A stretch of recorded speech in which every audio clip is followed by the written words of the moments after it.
Hey guys, tonight we begin with a true story that will haunt you.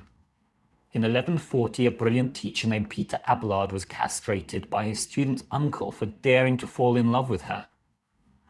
What makes this even more shocking? She chose to love him for the rest of her life. What if I told you that medieval court records document hundreds of people who were executed simply for marrying someone their family disapproved of? And here's what will blow your mind. The most passionate love letters ever written in human history came from people who were forbidden to ever touch each other again. Before we dive into these incredible true stories, here's what would absolutely make my night. If this gives you chills, and I promise it will, hit that subscribe button and tap that like. But here's what I'm really curious about. What time is it where you are right now? Are you cozy in bed in California? Maybe it's morning coffee time in London. Drop your time zone in the comments because I love knowing we're sharing these stories together across the world. Now, let's dim those lights, get comfortable, and travel back to a time when falling in love could literally cost you everything. Picture this. You're living in the year 1200 and love isn't a choice. It's a crime. Not metaphorically. Literally. In medieval Europe, choosing your heart over your family's wishes could get you disinherited, exiled, or worse. And the statistics from surviving court records are absolutely mind-blowing.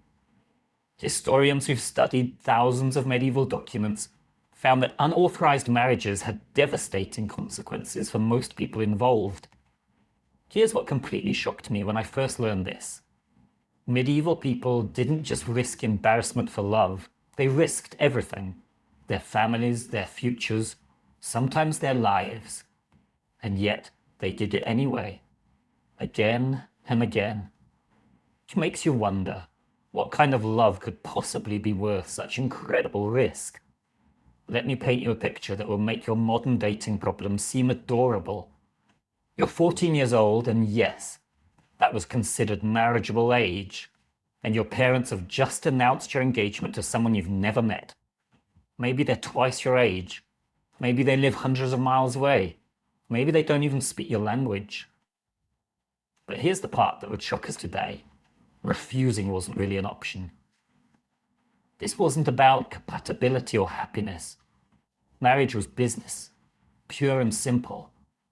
The Catholic Church, which controlled virtually every aspect of daily life, had very specific ideas about love and marriage. They taught that marriage was primarily for creating alliances and producing legitimate heirs.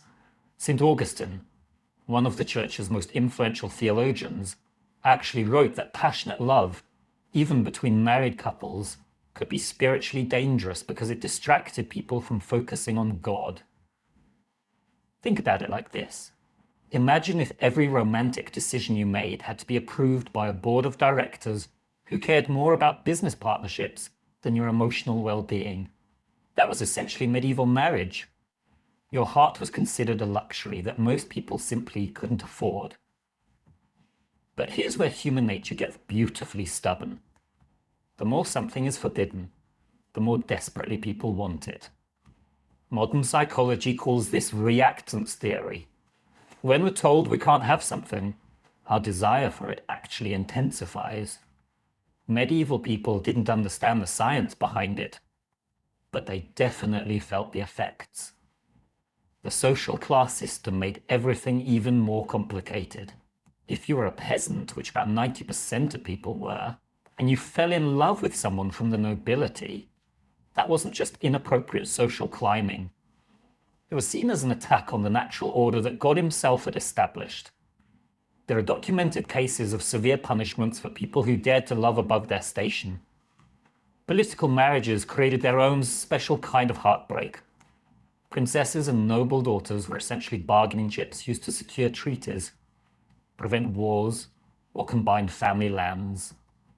Eleanor of Aquitaine, one of the most powerful women of the medieval period, was married off as a teenager to secure political alliances. She later wrote about feeling like a piece in a chess game rather than a person with her own desires. Religious life presented another challenge entirely. Monks and nuns took vows of celibacy. promising to give up all romantic love in service to God. But monasteries and convents were often filled with the most educated, interesting people of their time. The records from various religious houses show that maintaining these vows wasn't always easy, and romantic relationships did develop, often leading to scandal and punishment. For people who were attracted to others of the same gender, the situation was even more dangerous. The church considered such relationships sinful, and civil law often prescribed severe punishments. Yet historians have found evidence of same-sex relationships that people maintained in secret, sometimes for years. Now here's the fascinating part. All these restrictions didn't kill romance. They transformed it into something almost mythical. When love becomes forbidden, it becomes legendary. Medieval people developed incredibly creative ways to express their feelings. They created secret codes, embedded hidden messages in poetry, and developed elaborate courtship rituals that could disguise true passion behind socially acceptable behavior. Some lovers communicated through symbolic flower arrangements, where different blooms carried specific meanings. Others used acrostic poems, where the first letter of each line spelled out their beloved's name. Some created entire fictional business relationships just to have an excuse to correspond. It was like an underground language of love that existed alongside normal society. The irony is beautiful. A society that tried so hard to control love actually created some of the most passionate, enduring love stories in human history. These forbidden romances became the foundation for everything we consider romantic today. The idea of love conquering all, of passion being worth any sacrifice, of two hearts beating as one against impossible odds. Every romantic movie you've ever loved, every love song that's given you chills, every story about true love overcoming obstacles, they all trace back to these medieval rebels who looked at a world that said you cannot love and decided to love anyway. And that brings us to the most famous, most passionate, and most tragic of all these forbidden medieval love stories. It begins in the intellectual heart of Paris, where the most brilliant minds of the age gathered to study and debate. Notre Dame Cathedral was still under construction, and the city was buzzing with new ideas about philosophy, theology, and human nature. This is where Peter Abelard, considered one of the greatest teachers and philosophers of his time, was about to meet a student whose intelligence matched his own. Her name was Heloise. She was the niece of a powerful church official, and she was about to become part of a love story so intense, so scandalous, and so tragic that people are still talking about it nearly 900 years later. Their story has everything: brilliant minds falling in love, secret marriage, family betrayal, violent revenge, forced separation, and love letters so beautiful they're still studied today. But most shocking of all, what happened to Abelard was so brutal that it changed both their lives forever, and somehow made their love even stronger. But that incredible story is where we begin next time, with two of the most brilliant people of their age discovering that sometimes the greatest minds create the most dangerous loves. So here we are, standing in the shadow of medieval Paris, where the air itself seemed to crackle with intellectual energy. The year is 1115, and if you walk through the narrow streets near Notre Dame, still just a construction site back then, you'd hear the most fascinating debates echoing from tiny rooms where the world's brightest minds gathered to argue about everything from the nature of God to the mysteries of human reason. In one of those rooms sat a man who was quite literally changing how people thought. Peter Abelard wasn't just any teacher. He was a rock star of medieval academia. Students travelled hundreds of miles just to hear him lecture. Kings sought his advice. The church both feared and revered his intellectual power. At 36, he was handsome, charismatic, and completely aware of his own brilliance. Some historians describe him as having what we'd now call a massive ego, but honestly, he had every right to it. Abelard had this incredible gift for taking the most complex philosophical questions and making them accessible. He questioned everything: church doctrine, ancient philosophers, even his own teachers. In a world where most people simply accepted what they were told, Abelard dared to ask, but why? And that single question was revolutionizing education across Europe. But here's where our story takes a turn that nobody, not even the brilliant Abelard, saw coming. Canon Fulbert, one of the most respected church officials in Paris, had a problem. His 17-year-old niece, Heloise, was too smart for her own good. And in medieval times, that was genuinely dangerous for a woman. She could read and write in Latin, French, and Hebrew, languages that most men couldn't master. She devoured philosophy texts, wrote poetry that made grown scholars weep, and had this annoying habit of asking questions that made church officials extremely uncomfortable. Fulbert needed someone brilliant enough to challenge her mind and respected enough that her unconventional education wouldn't cause scandal. Someone who could channel her dangerous intelligence into acceptable directions. And there was really only one man in all of Paris who fit that description, Peter Abelard. So Fulbert made Abelard an offer that seemed perfect for everyone involved. Come live in our house, teach Eloise privately, and in exchange, you'll pay no rent and have access to the finest private library in Paris. For a scholar like Abelard, this was essentially winning the medieval lottery. But here's what Fulbert didn't know, and what Abelard would later confess in his writings. The great philosopher had an ulterior motive. He'd heard about this extraordinary young woman, and he was curious. Not just intellectually curious. He was intrigued by the idea of a woman whose mind could match his own.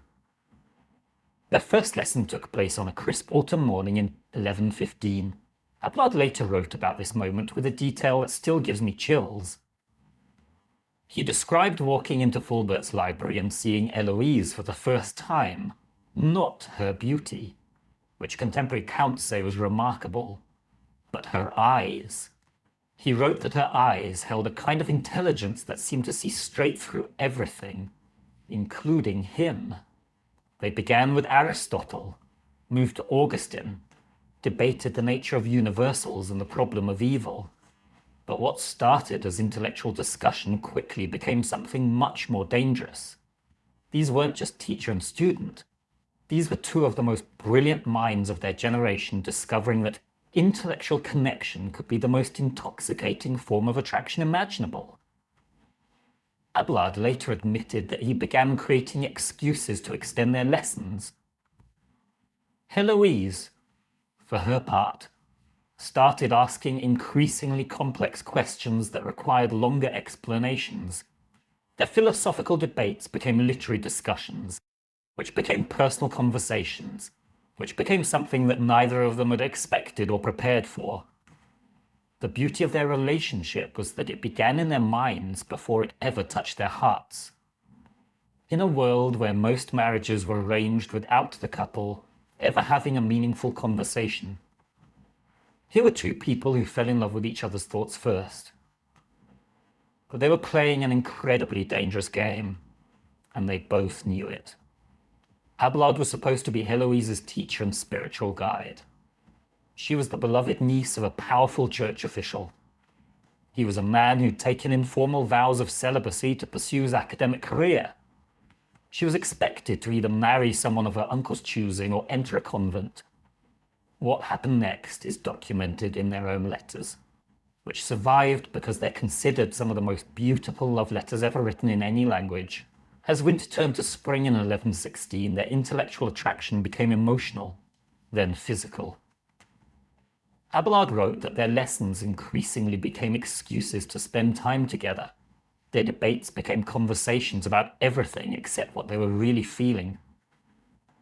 And then came the moment that changed everything. During what was supposed to be a discussion about Plato's theory of love, and I swear I'm not making this irony up, Heloise looked at Abelard and asked a question that had nothing to do with philosophy and everything to do with the way he was looking at her. Abelard later wrote that in that moment, all his intellectual defenses crumbled. Here was someone who understood not just his ideas, but his soul. Someone who could challenge him, inspire him, and make him feel like his mind had finally found its perfect match. They became lovers in secret, meeting in that library surrounded by centuries of wisdom about love, passion, and the human heart. But here's what makes their story even more remarkable. The intellectual connection never diminished. Even as their relationship became physical, they continued to challenge each other's ideas, to write poetry together, to debate philosophy with the same intensity they brought to everything else. For nearly a year, they managed to keep their relationship hidden. Abelard would arrive for lessons, Fulbert would greet him warmly, and then leave them alone with their books and their dangerous secret. From the outside, everything looked perfectly appropriate.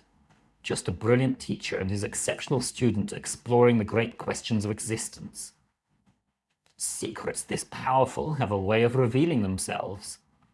And when this particular secret exploded into the open, it would destroy lives, end careers, and create one of history's most tragic love stories. The end began, as these things often do, with the most natural consequence in the world. In late 1117, Heloise realized she was pregnant. Just imagine the terror of that moment. Here's a young woman whose entire future depended on her reputation, carrying the child of a man who was supposed to be her spiritual mentor. Here's a scholar whose career would be destroyed if anyone discovered he had broken his informal vows of celibacy. And here's a powerful church official who would be utterly humiliated if this scandal became public. But what happened next reveals something beautiful about both Abelard and Heloise. Instead of panic, instead of trying to find some way to cover up their relationship, they made a choice that shows you exactly who they were. They chose love. They chose each other. They chose to face whatever consequences came from that choice. Abelard secretly married Heloise in a small ceremony outside Paris. It wasn't legal in the eyes of the church because he was supposed to be celibate, and it wasn't socially acceptable because she was supposed to marry someone of her uncle's choosing. But they spoke vows to each other anyway, making promises that they would keep for the rest of their lives. And that's where our story takes a turn towards something so brutal, so medieval, and so shocking that it changed both their lives forever. Because Uncle Fulbert had finally discovered what was happening in his house, and his reaction was going to be swift, violent, and absolutely medieval in its cruelty. But the most amazing part, even after everything that was about to happen to them, even after the violence and the forced separation and the complete destruction of the life they'd planned together, their love story was just beginning. Because sometimes the greatest love stories aren't about people who get to be together. They're about people who choose to love each other anyway, no matter what the world does to try to stop them. What Fulbert did to Abelard on that terrible night in 1118 was going to test that love in ways that would have destroyed most people. But Heloise and Abelard weren't most people. They were about to prove that when two souls truly recognize each other, not even the most brutal medieval justice can tear them apart. The night that changed everything began like any other. It was a cold spring evening in 1118, and Abelard was asleep in his quarters near the cathedral school, probably dreaming about philosophy or his secret wife, completely unaware that Canon Fulbert had finally pieced together what was happening under his own roof. You have to understand, Fulbert wasn't just angry, he was absolutely humiliated. In medieval society, a man's honor was everything, and Abelard had made him look like a fool in front of all of Paris. The great church official who couldn't even protect his own niece's virtue. The respected canon who'd been so naive that he'd literally invited the wolf into his house and paid him to be there. What happened next reveals something terrifying about medieval justice. Fulbert didn't just want revenge. He wanted to make an example that would echo through history. He wanted to make sure that no man would ever dare to dishonor a family again. Hooray. So Fulbert did something that was both legal and absolutely horrifying. He hired a group of men to break into Abelard's room in the middle of the night. What they did to him was called just punishment under medieval law, but by today's standards, it would be considered one of the most brutal acts of revenge imaginable. They castrated him. Let me pause for a moment, because I know that's a shocking thing to hear, even 900 years later. But this wasn't random violence. This was calculated medieval justice. By removing Abelard's manhood, Fulbert was making a statement that would be understood by everyone in their society. The punishment matched the crime. The man who had used his masculine power to seduce an innocent girl would no longer have that power. Abelard survived, but barely. Medieval surgery was basically guesswork, and the fact that he lived through this brutal assault was considered miraculous. But surviving was only the beginning of his ordeal, because in medieval society, a castrated man wasn't just physically diminished, he was socially destroyed. Think about it. Abelard had built his entire identity around his intellectual brilliance and his masculine charisma. He was the teacher that students travelled hundreds of miles to hear, the philosopher who could debate anyone and win, the man who'd seduced the most intelligent woman in Paris. Suddenly, he was none of those things. He was damaged goods in a society that had no place for damaged men. The news spread through Paris like wildfire. Within days, everyone knew what had happened to the great Peter Abelard. Some people whispered that it was divine justice for breaking his vows. Others said it was a tragedy that such a brilliant mind had been destroyed by one moment of weakness. But everyone agreed on one thing. His career was over. Here's what breaks my heart about this story. Abelard's first concern wasn't for himself, it was for Heloise. In the letters he wrote later, he described lying in that bed, broken and bleeding, worrying not about his own future but about what this scandal would do to the woman he loved. Because while he would recover and eventually rebuild some kind of life, her reputation was destroyed forever. In medieval society, a woman involved in a scandal like this had essentially no options. She couldn't marry anyone respectable because everyone knew she'd been ruined. She couldn't return to normal society because the shame would follow her everywhere. Her only choice was to disappear behind convent walls and spend the rest of her life in religious penance. But here's where Heloise showed the strength that would make her legendary. When Abelard sent word that she should enter a convent to protect what was left of her reputation, her response was extraordinary. She wrote back, and these are her actual words that survived in the monastery archives. "I would rather be your whore than another man's wife." Can you imagine the courage it took to write those words in 1118, in a society where women were supposed to be silent, submissive, and ashamed of their sexuality? Heloise essentially said, "I regret nothing. I chose love, and I would choose it again." But she also understood the reality of their situation. Their secret marriage meant nothing now. No one would recognize it. And Abelard's condition made it impossible anyway. Their son, who they'd named Astrolabe after a scientific instrument because they were nerds even in their choice of baby names, would have to be raised by Abelard's family in secret. So Heloise made the most heartbreaking decision imaginable. She agreed to take vows as a nun, not because she felt called to religious life, but because it was the only way to protect the man she loved from further scandal. She would sacrifice her freedom, her future, and any chance of happiness to save what was left of Abelard's reputation. The day she took her vows at the convent of Argentière was one of the most dramatic scenes in medieval history. According to witnesses, Heloise stood before the altar and recited the traditional vows of poverty, chastity, and obedience. But as she spoke the words that would bind her to religious life forever, tears streamed down her face, not tears of religious joy, but tears of grief for the life she was giving up. Abelard, meanwhile, made his own dramatic choice. Unable to continue as a secular teacher after the scandal, he became a monk at the Abbey of Saint-Denis. But his letters reveal that he didn't choose religious life out of calling. He chose it out of shame and desperation. He wrote that he felt like a dead man walking, going through the motions of monastic life, while his heart remained with the woman he could never see again. And that's where most tragic love stories would end. With the lovers separated forever, their dreams destroyed, their future stolen by the cruelty of the world around them.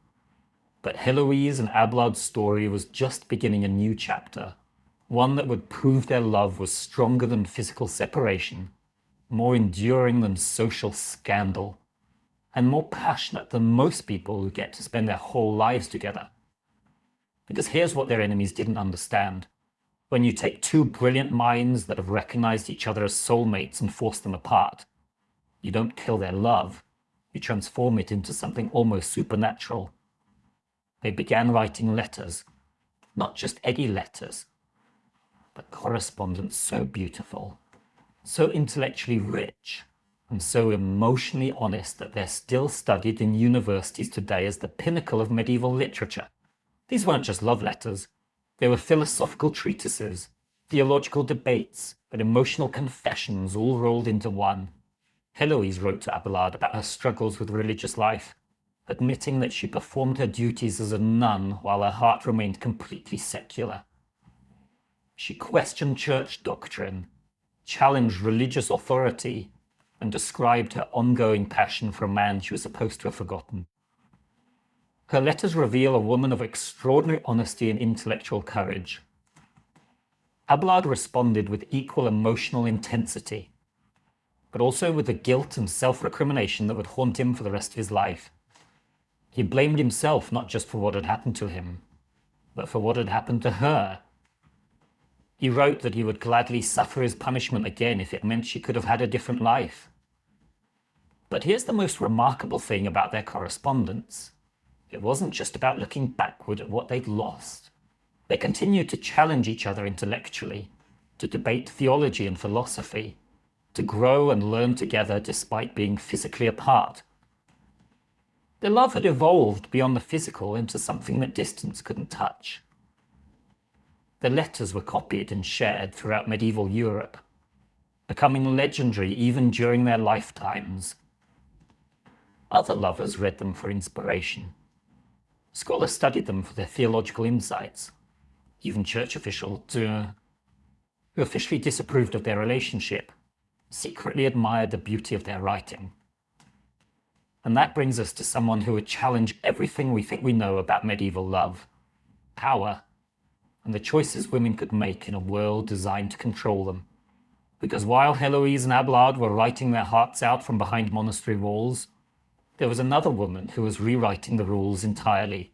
Her name was Eleanor of Aquitaine, and she was about to prove that sometimes the most powerful love story is the one where a woman refuses to let anyone else choose her destiny. Yeah, now, imagine being the most powerful woman in Europe before you turn 25.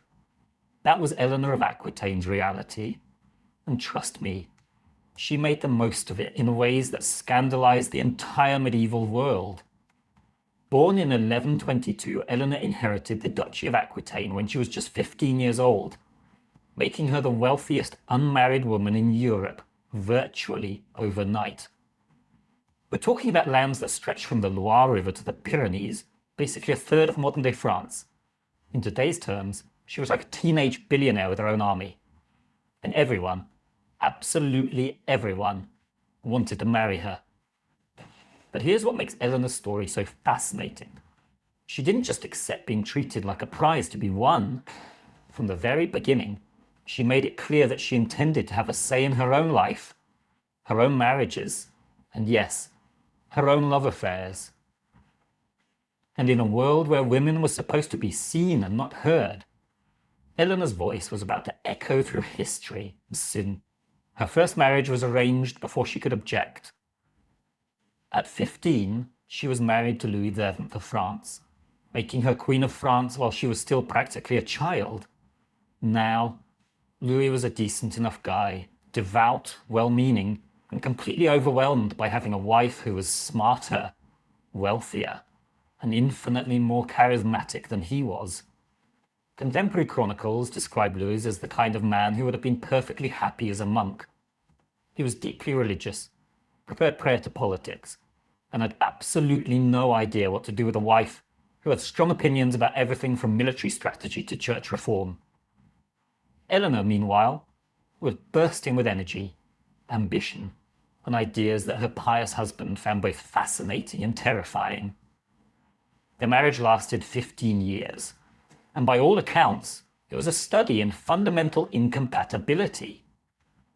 Eleanor wanted adventure, intellectual stimulation, and passionate love.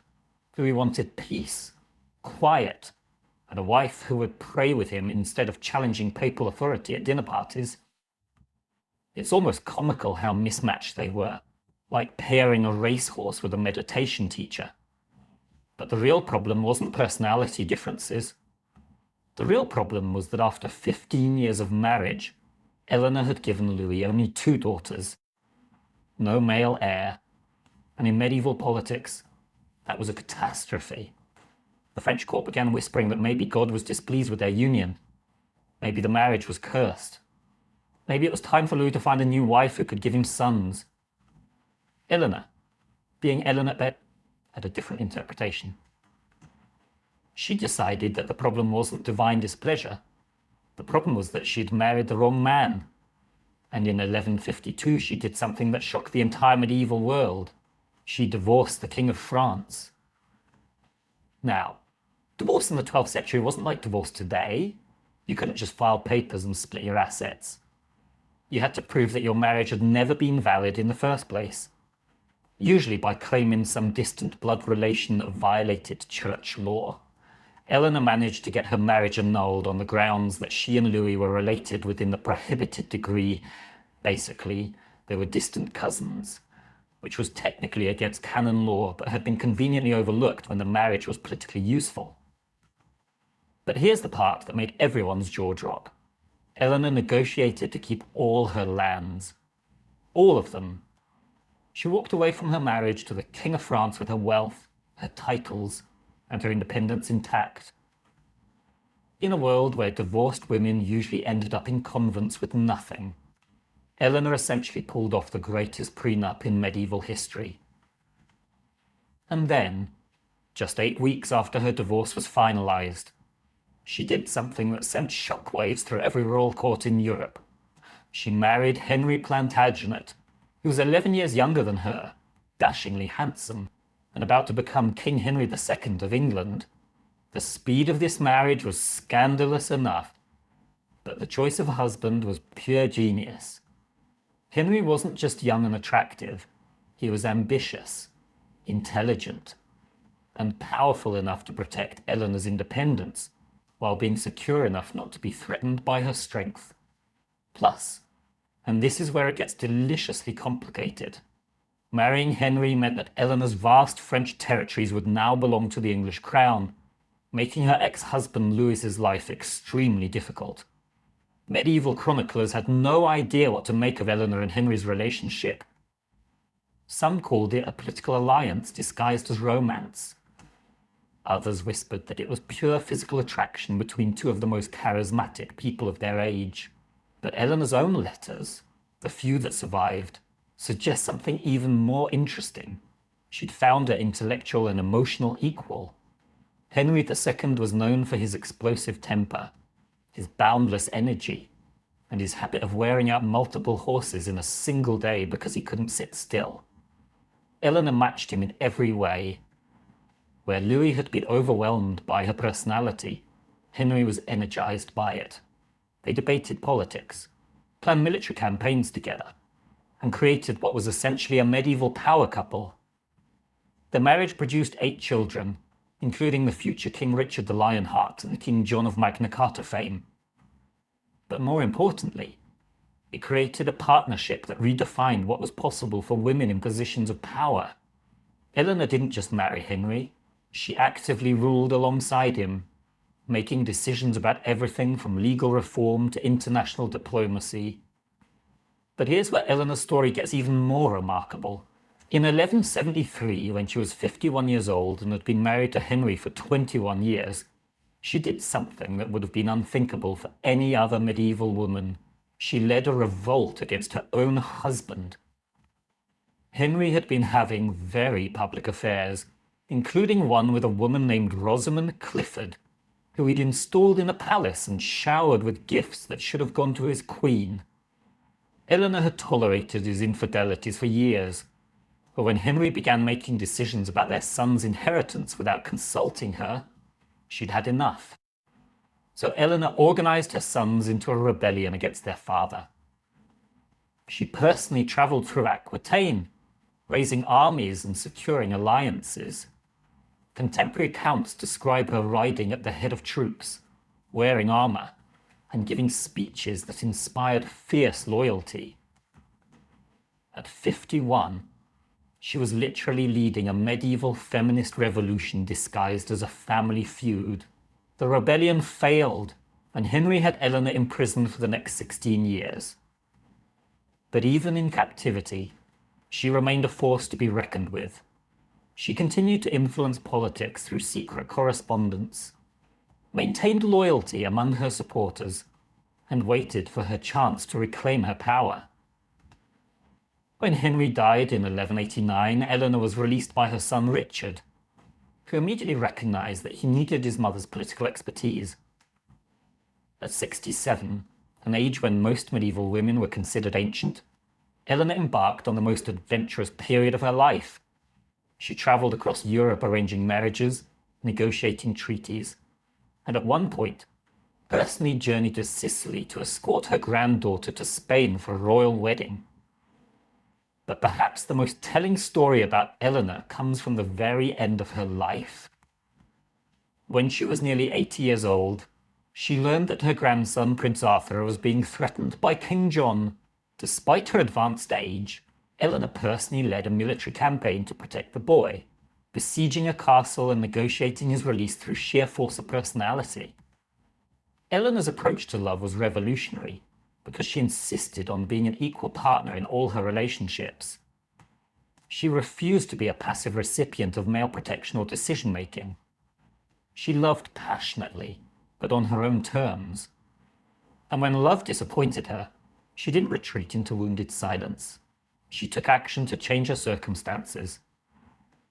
What makes Eleanor's story so modern is that she understood something that many people today are still learning.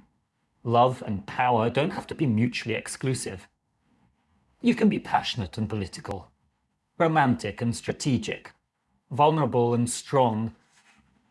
Eleanor loved deeply, but she never let love diminish her sense of self-worth or personal agency. And speaking of revolutionary approaches to love, Eleanor's court in Aquitaine became the birthplace of something that would change romantic culture forever, the tradition of courtly love.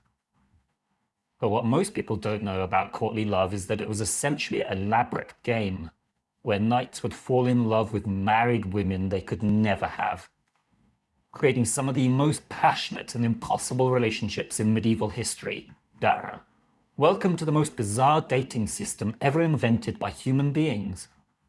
Seriously, if you think modern relationships are complicated, wait until you hear about courtly love, a medieval tradition so strange, so elaborate, and so completely backwards that it makes reality TV look straightforward. Eleanor's court at Poitiers in the 1170s was like a medieval think tank for romance, where the most creative minds of the age gathered to essentially ask, what if we made love as complicated and impossible as humanly imaginable? And the answer they came up with was courtly love, a system where the whole point was to fall desperately in love with someone you could never, ever have. Here's how it worked. And I promise you're going to think I'm making this up. A knight would choose a married noblewoman, usually someone significantly above his social station, and declare himself her devoted servant. Not her lover, mind you, her servant.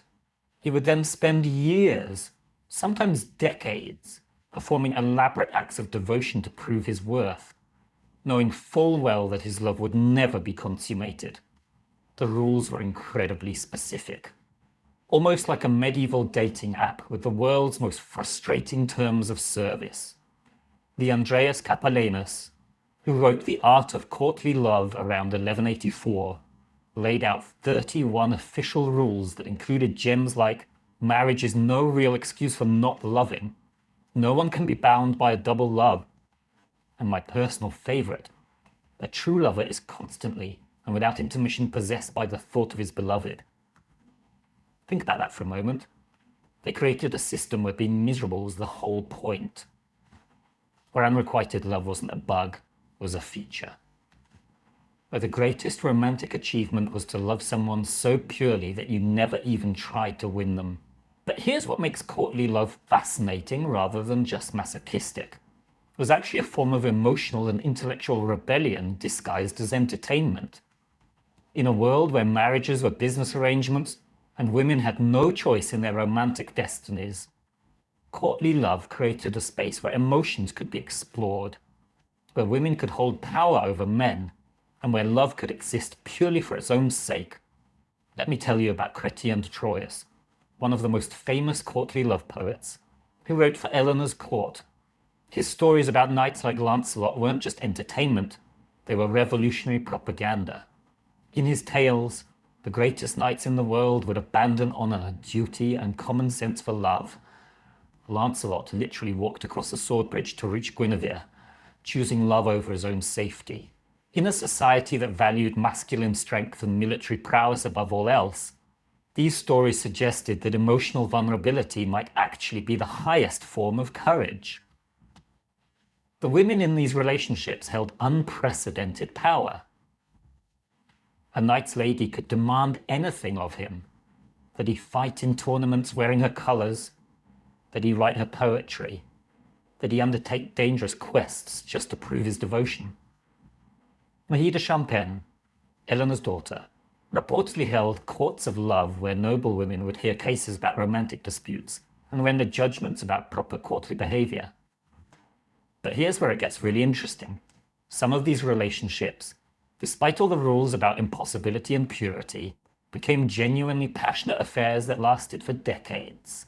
Take the case of Ulrich von Liechtenstein, a German knight who fell in love with a married noblewoman and spent 30 years writing songs about her, fighting in tournaments for her honor, and performing increasingly elaborate stunts to win her attention. Von Liechtenstein's autobiography, written in the 1250s, reads like a medieval romantic comedy. He once disguised himself as the goddess Venus and travelled across Europe challenging other knights to joust in her honour. He cut off his own finger and sent it to his lady in a jewelled box as a Valentine's gift, but she apparently returned with a note saying she wasn't impressed. He learned to play musical instruments, write poetry in 3 languages, and even underwent what was essentially medieval plastic surgery to make his hair lip less noticeable, all in the hopes of winning her approval. The most remarkable part? She never left her husband for him. They never ran away together. They maintained their impossible relationship for 3 decades, with Ulrich perpetually hoping and his lady perpetually maintaining just enough distance to keep him devoted. And both of them seemed to find this arrangement not just tolerable, but deeply meaningful. Modern psychologists studying courtly love relationships have identified something fascinating. Many of these partnerships provided emotional intimacy that was completely absent from most medieval marriages. While married couples often barely knew each other and certainly didn't share their deepest thoughts, courtly lovers engaged in profound emotional and intellectual connections. They shared poetry, discussed philosophy, and created bonds that were often deeper than many legal marriages. But the most famous courtly love affair in history had to be the relationship between Dante Alighieri and Beatrice Portinari. Dante first saw Beatrice when they were both 9 years old, fell instantly in love, and spent the rest of his life writing about her. He spoke to her exactly twice in his entire life, literally 2 conversations, and yet she became the inspiration for the Divine Comedy, one of the greatest works of literature ever written. Beatrice married someone else, had children, and died young, never knowing that a man she'd barely spoken to was creating immortal art in her honour. Dante married someone else too, but continued to write about Beatrice as his spiritual guide and perfect love. Their relationship existed almost entirely in his imagination. yet it produced poetry that people still read with tears in their eyes 700 years later. The courtly love tradition also created some of the most beautiful and bizarre romantic customs in history. Knights would wear tokens from their ladies, a scarf, a glove, sometimes even underwear, into battle as symbols of their devotion. They would fast on holy days dedicated to their beloved. Some would take vows to perform a certain number of good deeds or charitable acts in their lady's honor. There are records of knights who built elaborate gardens and commissioned artwork dedicated to women who barely acknowledged their existence. One German nobleman spent a fortune creating a mechanical clock that played a different love song every hour, all composed for a woman who was married to his political rival. But perhaps the strangest aspect of courtly love was how it influenced actual marriages. Eleanor's own granddaughter, Blanche of Castile, used courtly love traditions to completely redefine her relationship with her husband.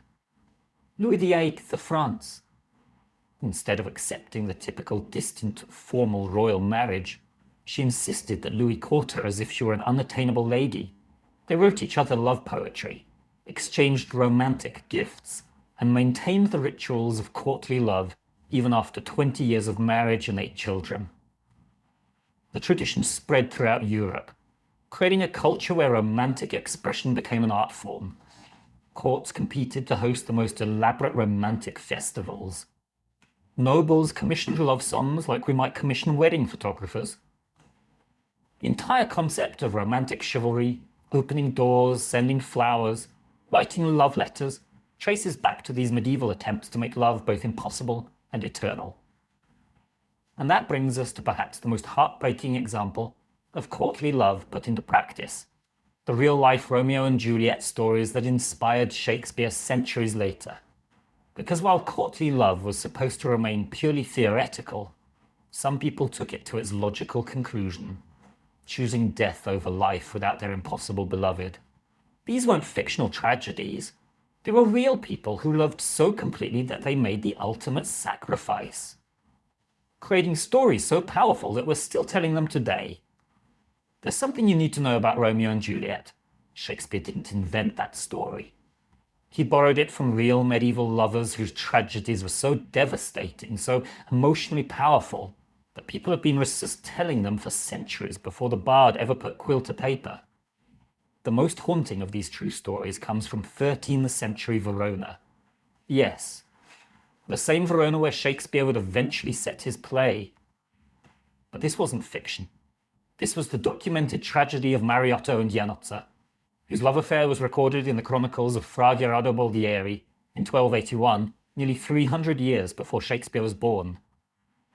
Mariotto was a young nobleman from a prominent Veronese family, and Giannozza was the daughter of his family's bitter political rivals. Sound familiar? In medieval Italian city-states, family feuds weren't just personal drama. They were literally matters of life and death. The Guelphs and Ghibellines had divided Italy into warring factions, and choosing the wrong side could get your entire family exiled or executed. But here's what makes their story even more tragic than Shakespeare's version. Mariotto and Giannozza actually managed to secretly marry. They found a sympathetic friar who performed the ceremony in a hidden chapel outside the city walls.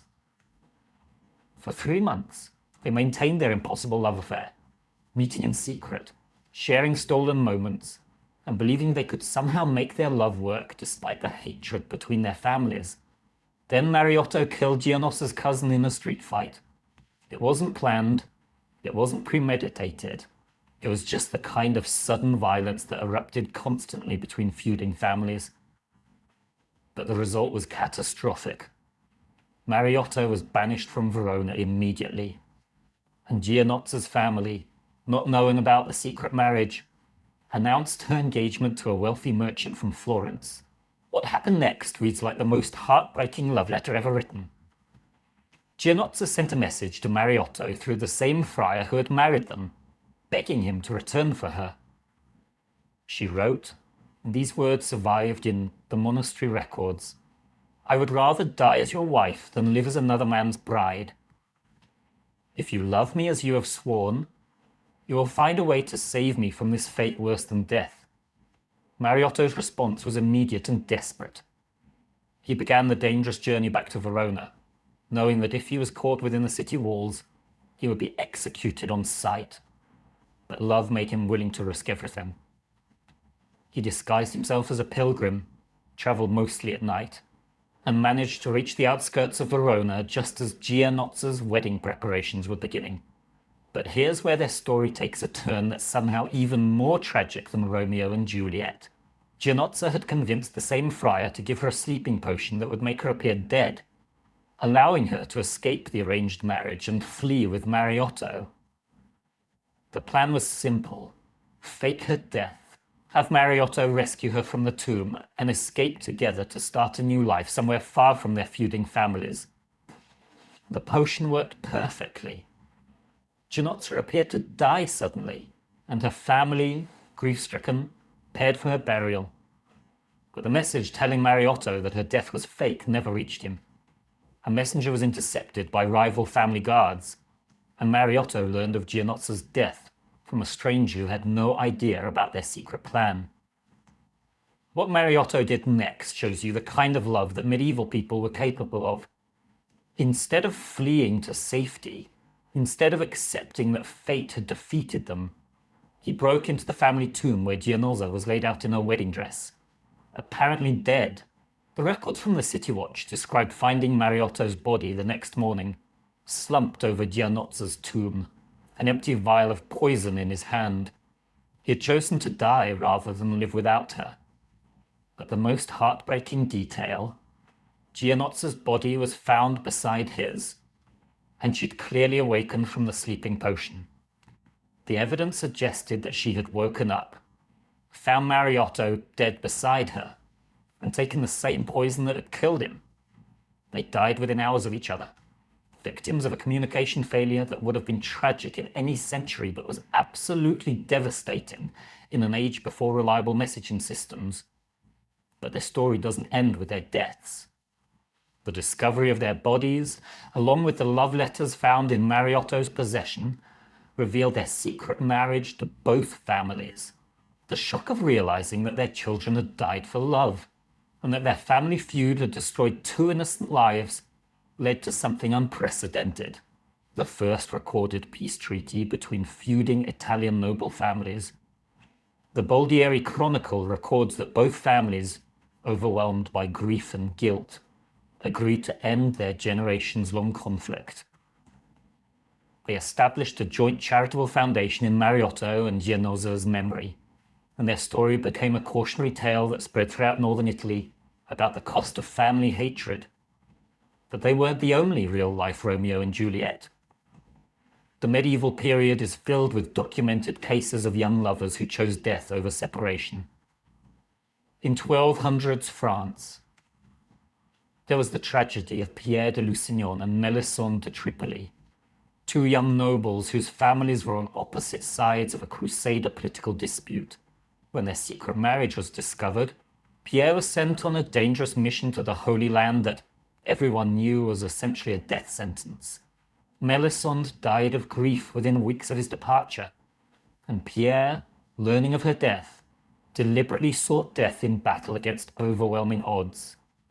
In England, there's the documented case of William de Breauz and Maud de Clare, whose families were feuding over land rights. When their secret relationship was discovered, William was imprisoned in the Tower of London, and Maud was forced into a convent. But Maud refused to take final vows, insisting that she was already married in the eyes of God. When William died in prison after 3 years, Maud starved herself to death rather than accept religious vows that would have meant abandoning her love for him.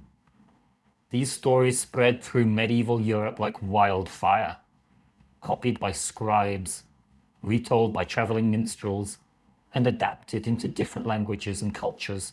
The theme was always the same: young love destroyed by family hatred, with lovers choosing death over surrender. What's remarkable is how these real tragedies influenced not just literature, but actual social change. Many medieval communities, after hearing these stories, began implementing formal mechanisms for resolving family feuds before they could escalate to tragedy. Some Italian city-states created love courts, where young people could appeal for help when their families opposed their marriages. The church, too, began to change its position on arranged marriages after these highly publicized tragedies.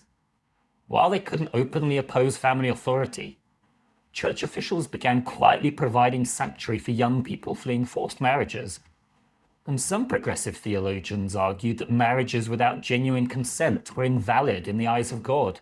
But perhaps the most lasting impact of these real-life Romeo and Juliet stories was how they changed the way people thought about love itself.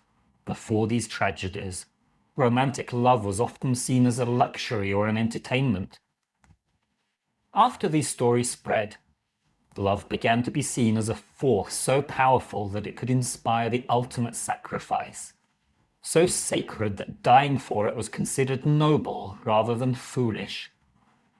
The medieval chroniclers who recorded these stories weren't just preserving tragic news, they were documenting a shift in human consciousness about what love could be and what it was worth.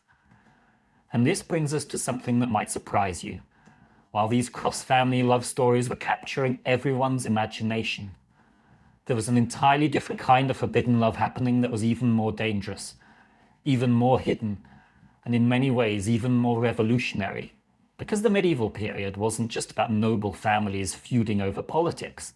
It was also a time when the very boundaries of what constituted acceptable love were being challenged in ways that would have made even Eleanor of Aquitaine nervous. Let me tell you about a love story that was so scandalous, so impossible, and so dangerous that the people involved had to create entirely new identities just to survive it. This is about cross-class romance in medieval Europe, where falling in love with someone outside your social rank wasn't just frowned upon, it was considered an attack on the natural order of the universe itself.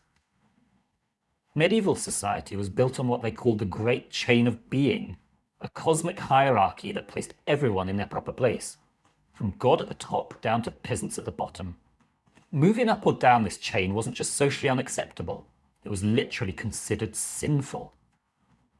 The church taught that God himself had arranged society into different levels, and trying to love above or below your station was like trying to argue with divine will.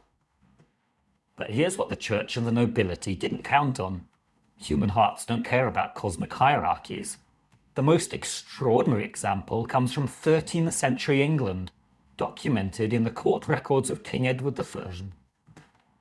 Lady Margaret de Clare was one of the wealthiest women in England, cousin to the king himself, an owner of vast estates across Wales and the Welsh Marches. She was expected to marry within the highest nobility, probably a foreign prince, or at least an earl with substantial political connections. Instead, she fell in love with her groom, not a metaphorical groom, an actual groom, a man named Thomas who took care of her horses, mucked out stables, and earned about as much in a year as Margaret spent on a single dinner party. In terms of social distance, it would be like a modern billionaire falling in love with someone who cleaned their stables. Except in medieval times, the consequences were infinitely more severe. What makes Margaret's story remarkable is that we know so much about it because of the elaborate legal proceedings that followed.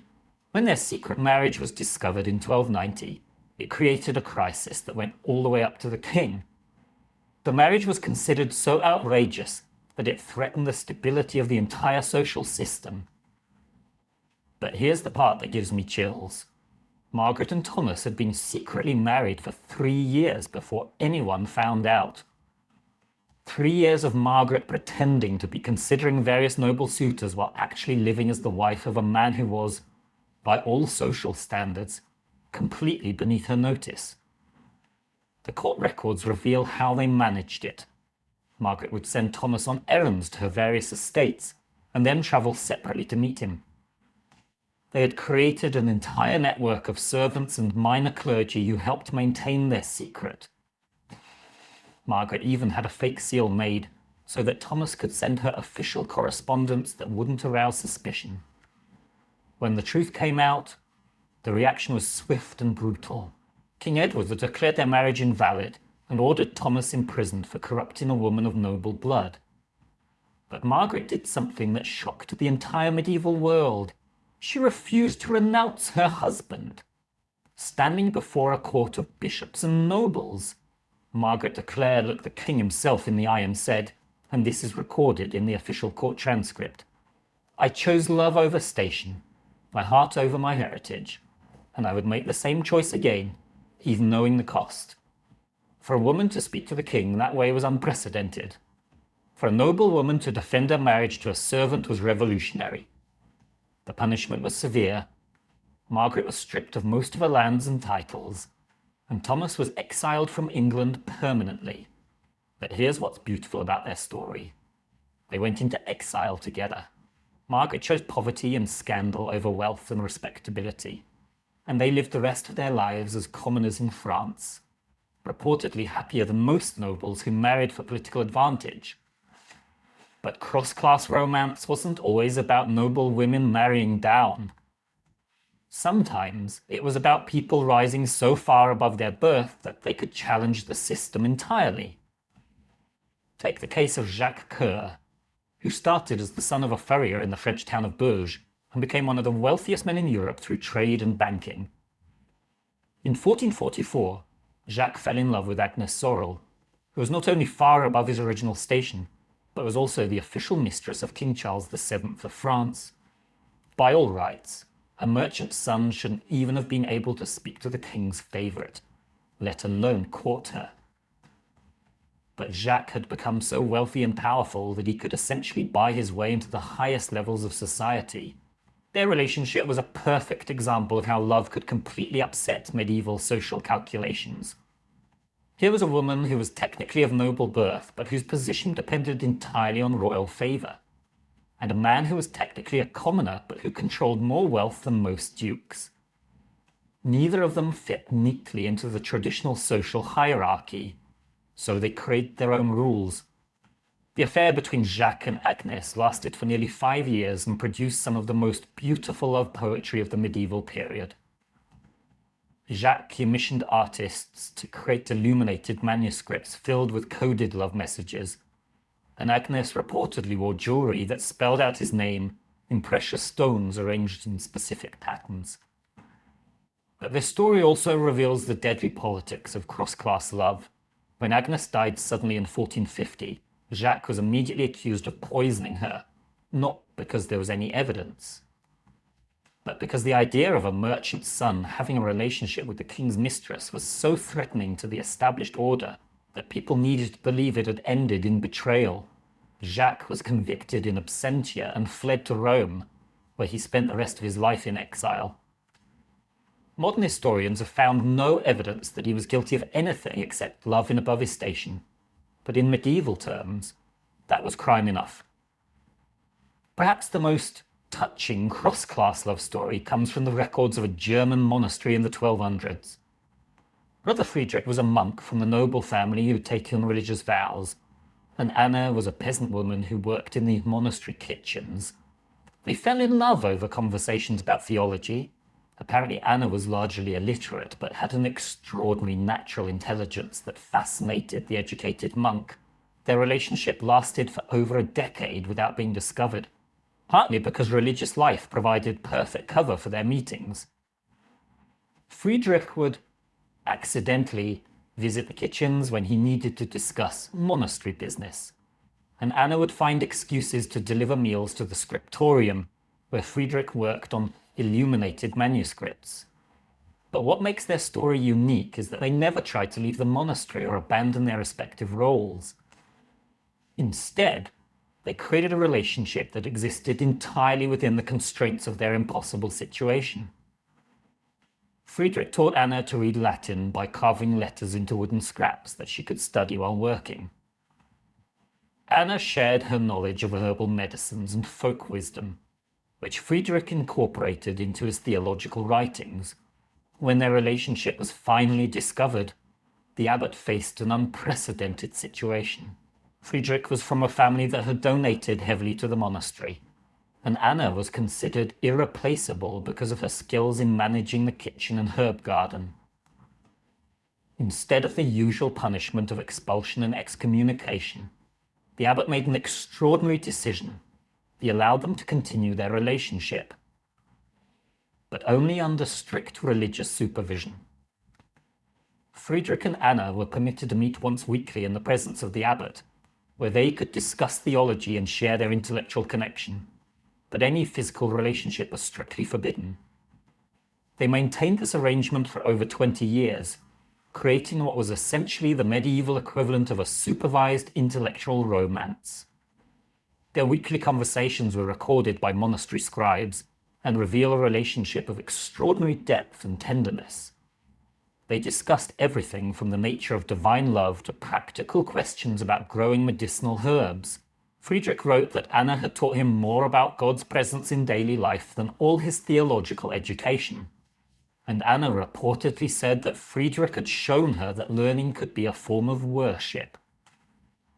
What's remarkable about all these cross-class love stories is how they forced medieval society to confront the contradictions in their own social system. If God had truly arranged society into fixed hierarchies, why did love keep crossing those boundaries? If noble blood was truly superior, why were commoners sometimes more worthy of love than princes? These relationships didn't just challenge social norms, they changed them. By the end of the medieval period, the idea that love could transcend social boundaries had become so accepted that it was influencing actual marriage law. Some regions began allowing marriages between different social classes, as long as both parties could prove their love was genuine rather than motivated by money or social climbing. But even as cross-class romance was becoming more accepted, there was another form of forbidden love that remained absolutely taboo, hidden so deeply in medieval society that most people never suspected it existed. These were relationships that challenged not just social boundaries, but the very definitions of acceptable human connection. Love affairs that were conducted in the shadows of monasteries, in the coded language of religious texts, and behind the veils of lives that appeared perfectly conventional to the outside world. Here's a truth that will completely change how you think about medieval Europe. Some of the most passionate, enduring, and beautifully documented love stories from this period were between people of the same gender. And I'm not talking about speculation or reading between the lines. I'm talking about explicit love letters, sworn partnerships, and relationships that lasted decades, all hidden in plain sight within the very institutions that officially condemned such love. The medieval church's position on same-sex relationships was clear and brutal. Such love was not just sinful, it was worthy of death. The penalty for what they called sodomy was typically burning at the stake, and even accusations without proof could destroy lives entirely. So how did same-sex couples not just survive, but sometimes thrive in such a hostile environment? They got creative, incredibly, brilliantly, daringly creative. Let me tell you about two women whose love story reads like a medieval heist thriller. Benedetta Carlini and Bartolomea Crivelli were nuns at a convent in Pescia, Italy, in the early 1600s. Now, I know that's technically past our medieval time frame, but their story was built on techniques that same-sex couples have been using for centuries, and the documentation is so extraordinary that it gives us a window into how these relationships actually worked. Benedetta was the abbess of a convent, a position of enormous power and responsibility. Bartolomea was a younger nun under her spiritual guidance. To the outside world, they appeared to have a perfectly appropriate mentor-student relationship. But the convent records, discovered in the 1980s by historian Judith Brown, revealed something extraordinary. They had been lovers for over a decade. How did they manage it? Benedetta claimed to have mystical visions that required private spiritual counseling with Bartolomea. She convinced the other nuns that God was speaking to her through dreams and trances, and that these divine communications needed to be interpreted in absolute privacy. For 10 years, their spiritual consultations provided perfect cover for their relationship. The genius of their method was that it used the system's own rules against itself. Religious mysticism was highly valued in medieval and early modern Christianity, so no one questioned why an abbess would need private time to discuss divine revelations. They created a legitimate religious excuse for behavior that would have gotten them executed if discovered. But their story gets even more fascinating. When their relationship was finally investigated in 1619, the church officials found evidence of an elaborate fantasy life that Benedetta had created to justify their physical relationship. She claimed that during her mystical trances, she was possessed by the spirit of a male angel named Splenditello, and that it was this male spirit, not Benedetta herself, who made love to Bartolomea. Think about the psychological sophistication of this defense. In a world where same-sex relationships were unthinkable, Benedetta created a theological loophole that allowed their love to exist within approved religious categories. She essentially argued that their physical relationship was heterosexual because she was temporarily inhabited by a male spirit. The church investigators were completely baffled. They had clear evidence of a sexual relationship between two women, but it was wrapped in such complex theological claims that they couldn't figure out how to prosecute it. Benedetta was eventually removed from her position, but she was never executed or even formally charged with sodomy. Male same-sex relationships required different strategies to see, but they were equally creative. The tradition of sworn brotherhood provided perfect cover for romantic partnerships between men. These were formal ceremonies, often performed in churches, where two men would swear lifelong loyalty to each other in front of witnesses. The brilliant historian John Boswell documented hundreds of these ceremonies from medieval church records, and many of them use language that is unmistakably romantic. Partners promised to love each other more than any earthly thing, to share all worldly goods, and to never be separated in life or death. Some ceremonies even included the exchange of rings and the sharing of communion wine from the same cup. The most documented case comes from 12th century Constantinople, where Callistos and Akakios went through a sworn brotherhood ceremony that was recorded in extraordinary detail. The church record describes them as united in soul and body, and notes that they shared a single bed and a single table for the remainder of their lives. They were buried in the same tomb with an inscription that reads, "Here lie two men who loved each other as Christ loved the church." Modern scholars debate whether these relationships were always sexual, but the language used suggests that many certainly were romantic in nature. What's clear is that sworn brotherhood provided a socially acceptable framework for intimate partnerships between men that could last for decades. The most famous example from Western Europe involves Anselm of Canterbury, who later became a saint, and his relationships with various young monks. Anselm's letters to his beloved companions are filled with passionate language that would make modern romance novels blush. To a monk named Gundulf, he wrote, "I yearn for you with my whole heart. I long to see your face and hear your voice, for I am sick with love for you." Now, the church has always insisted that Anselm's relationships were purely spiritual, but the language he used was remarkably similar to contemporary love poetry. He wrote about sleepless nights thinking of his beloved, about physical longing, and about emotional devotion that surpassed all other earthly attachments. What's fascinating is that Anselm's passionate friendships were not only tolerated but celebrated by his contemporaries. He became one of the most revered religious figures of his age, suggesting that the medieval church was more flexible about same-sex emotional intimacy than we might expect, as long as it was framed in acceptable religious terms. But perhaps the most ingenious solution to the problem of same-sex love was the tradition of gender-bending saints and religious figures. Medieval Christianity was filled with stories of women who disguised themselves as men to join monasteries, and men who adopted feminine religious roles. These stories provided models for people whose gender identity or romantic inclinations didn't fit conventional categories. The most famous example is Saint Marinos. There was actually a woman named Marina who lived as a male monk for her entire adult life.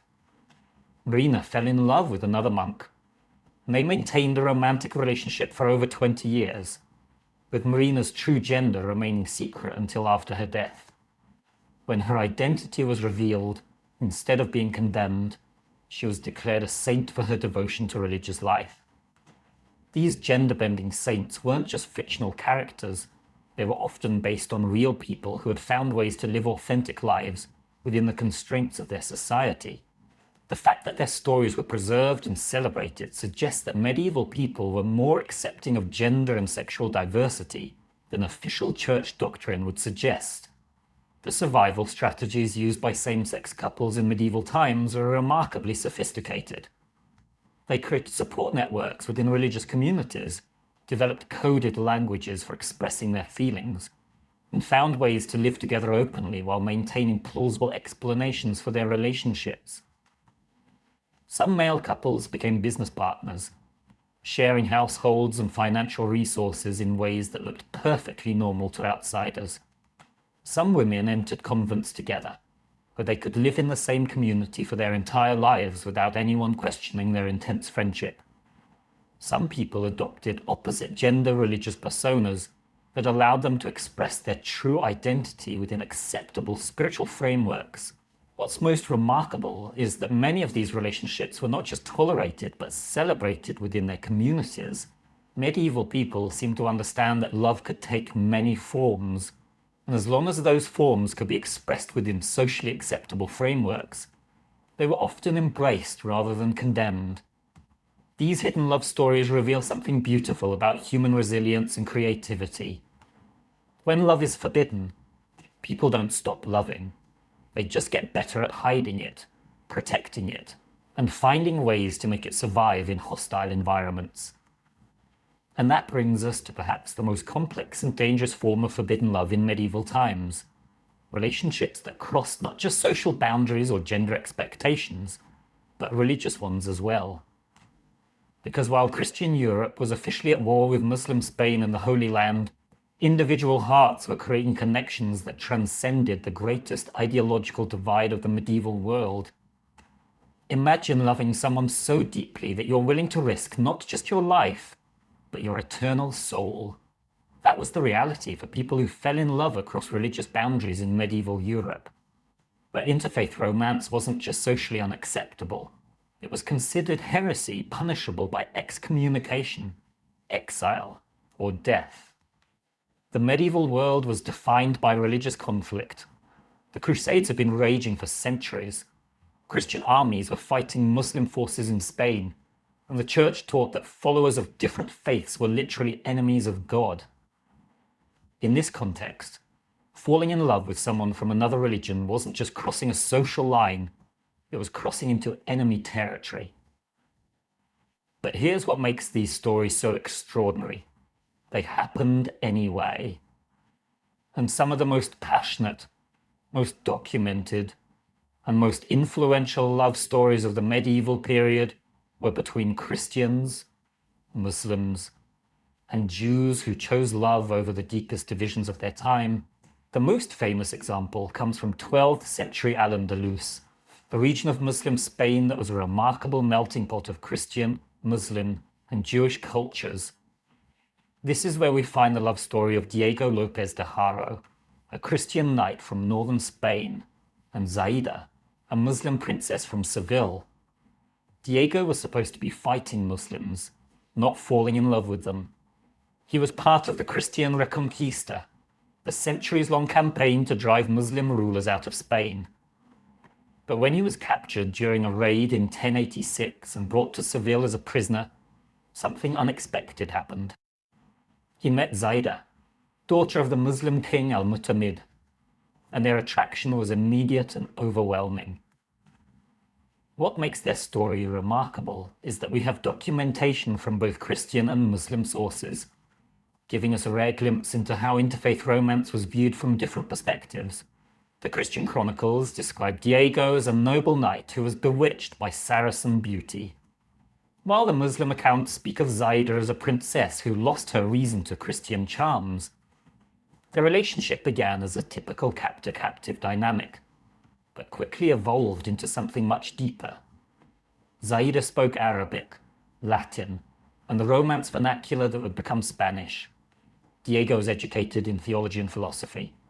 They spent hours in conversation, debating religion, philosophy, and the nature of love itself. The Christian chronicler Ibn Hayyan records that Diego told Zaida he would convert to Islam if she would marry him.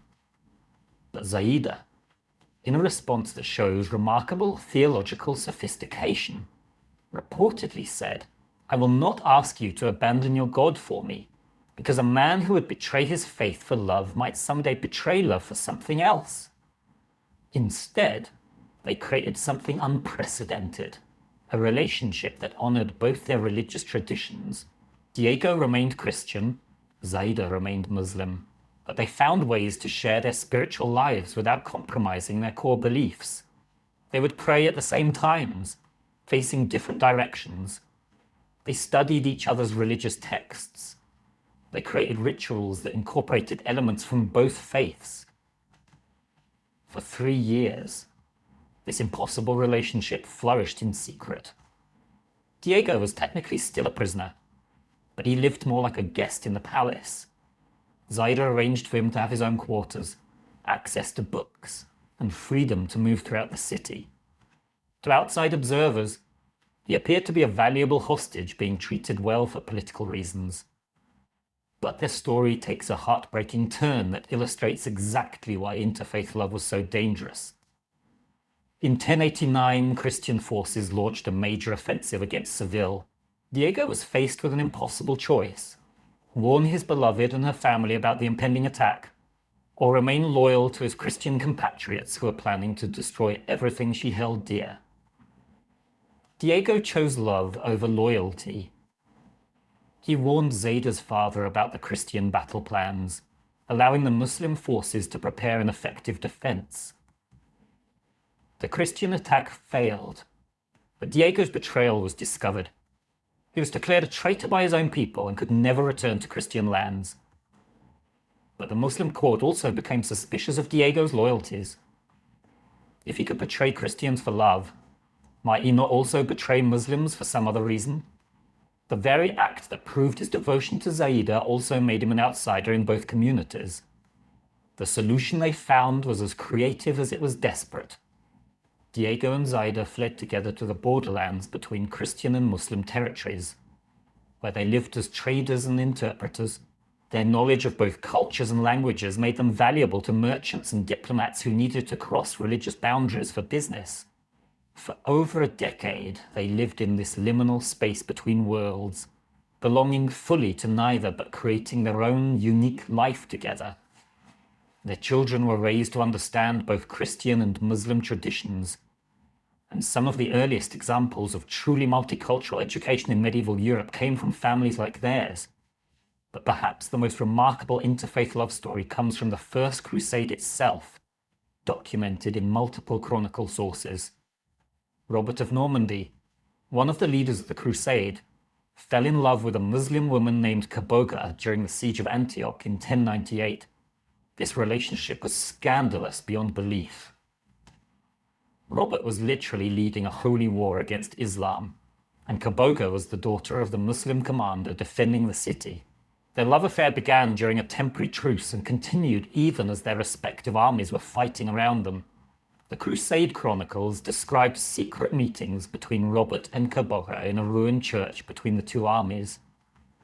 They would meet at dawn, before the day's fighting began, and discuss everything except the war that was tearing their worlds apart. Robert taught Kaboga Latin poetry, and she taught him Arabic calligraphy. What makes their story even more extraordinary is that both sides knew about the relationship and, for different reasons, allowed it to continue. The Christian leaders hoped that Robert's relationship with Kaboga might provide intelligence about Muslim battle plans. The Muslim defenders thought that Kaboga might be able to influence Robert to make strategic mistakes. Both sides were wrong. Robert and Kaboga maintained their relationship without betraying military secrets to each other. They created a space of pure personal connection that existed independently of the political and military conflicts surrounding them.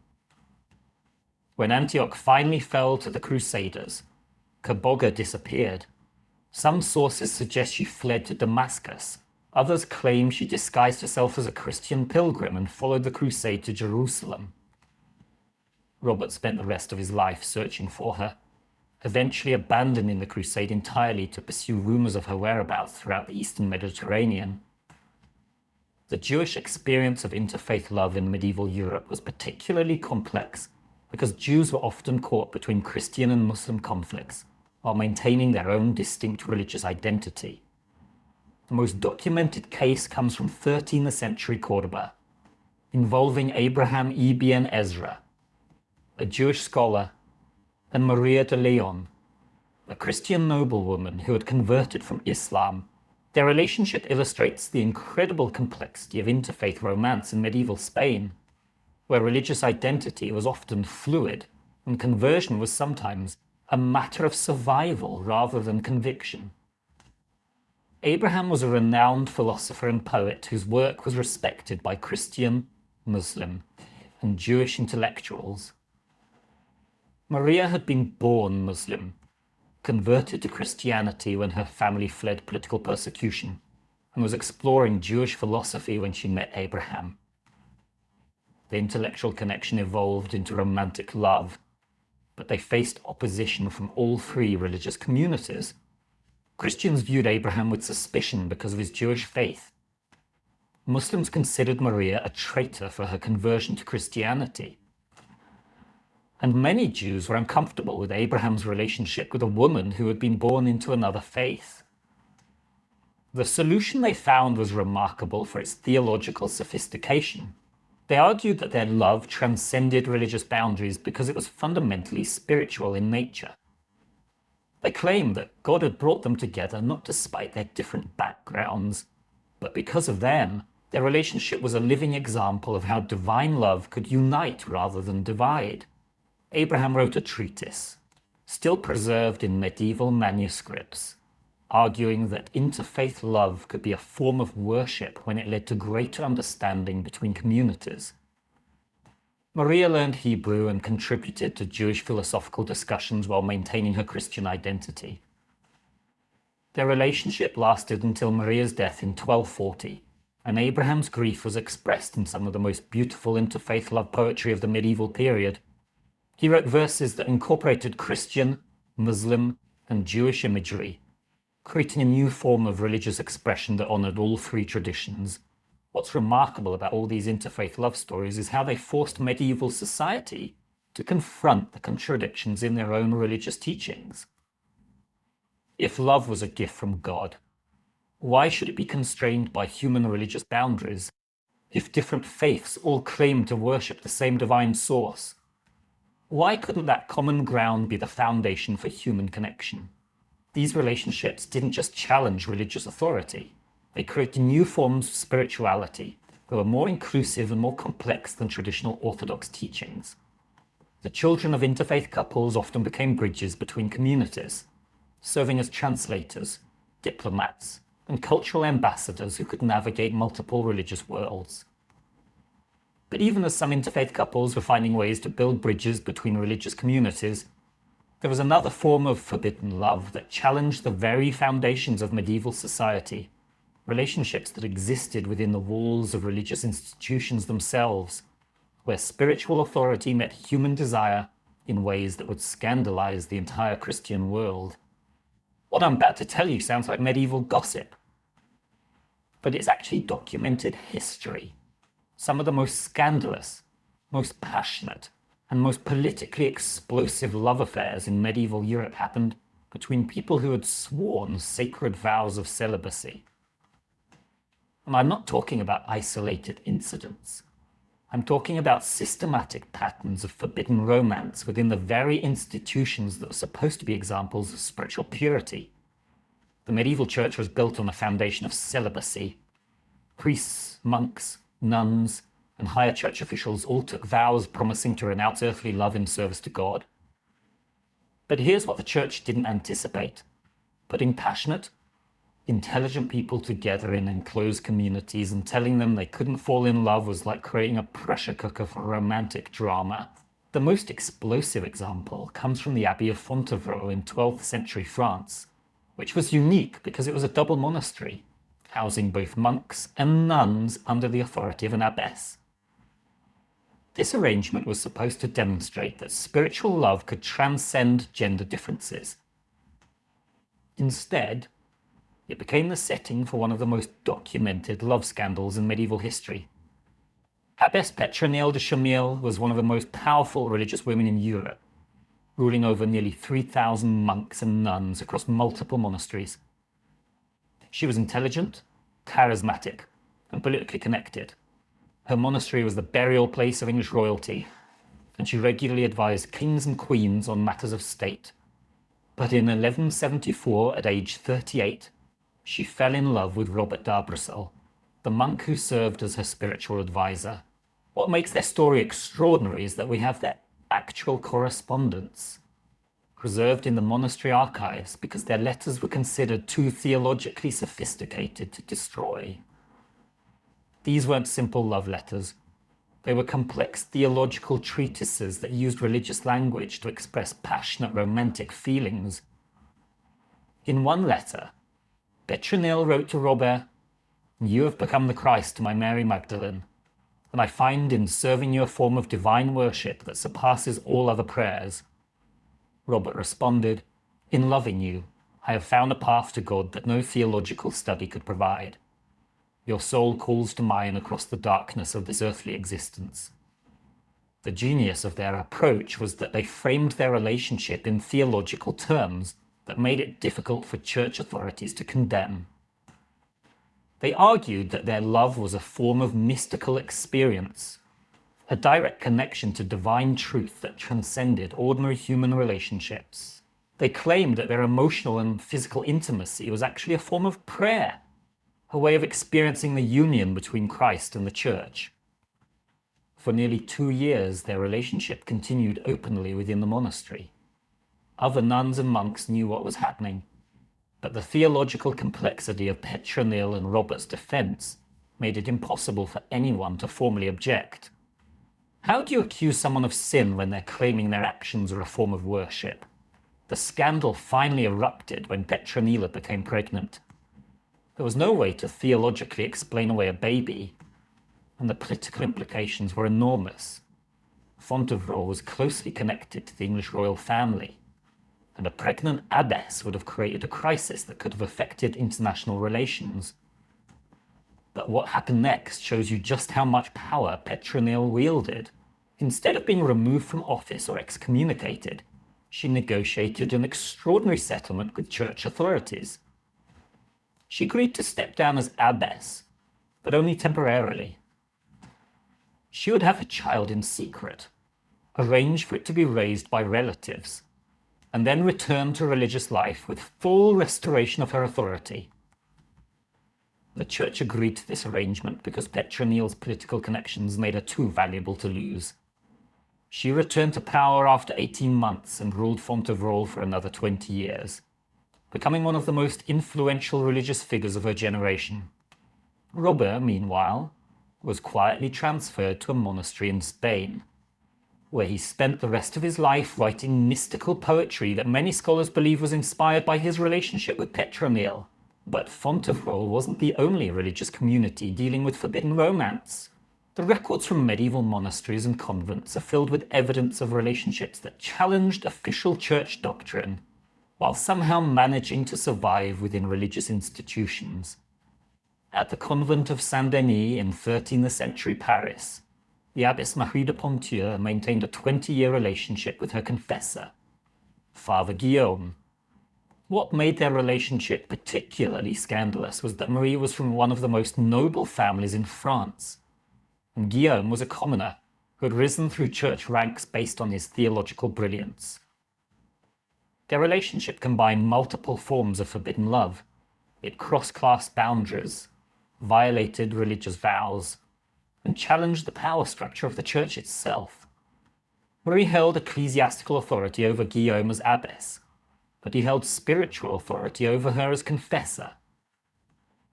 Their relationship essentially turned the church's hierarchy upside down.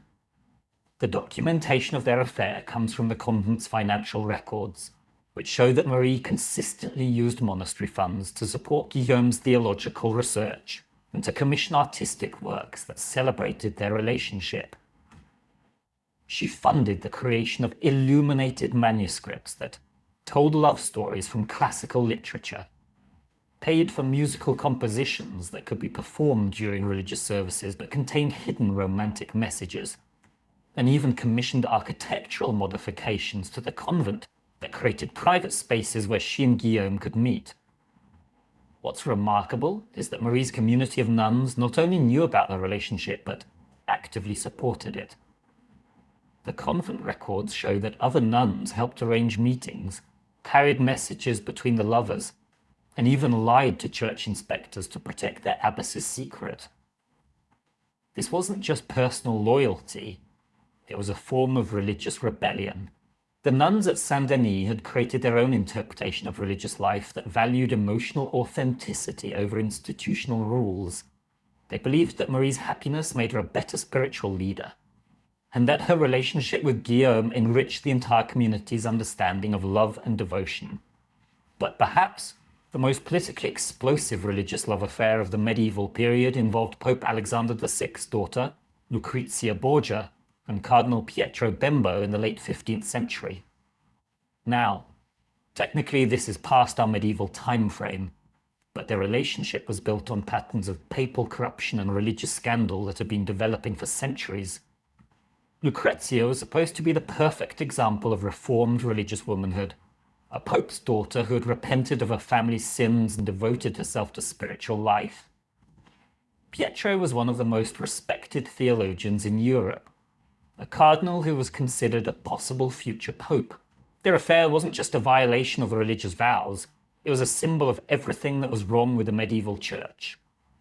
But their love letters, which survived because they were too beautifully written to destroy, reveal a relationship of extraordinary intellectual and emotional depth.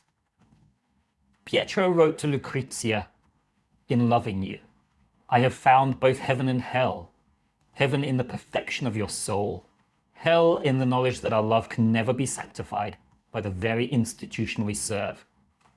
Lucrezia responded, "We are living proof that the human heart recognizes no authority higher than love itself.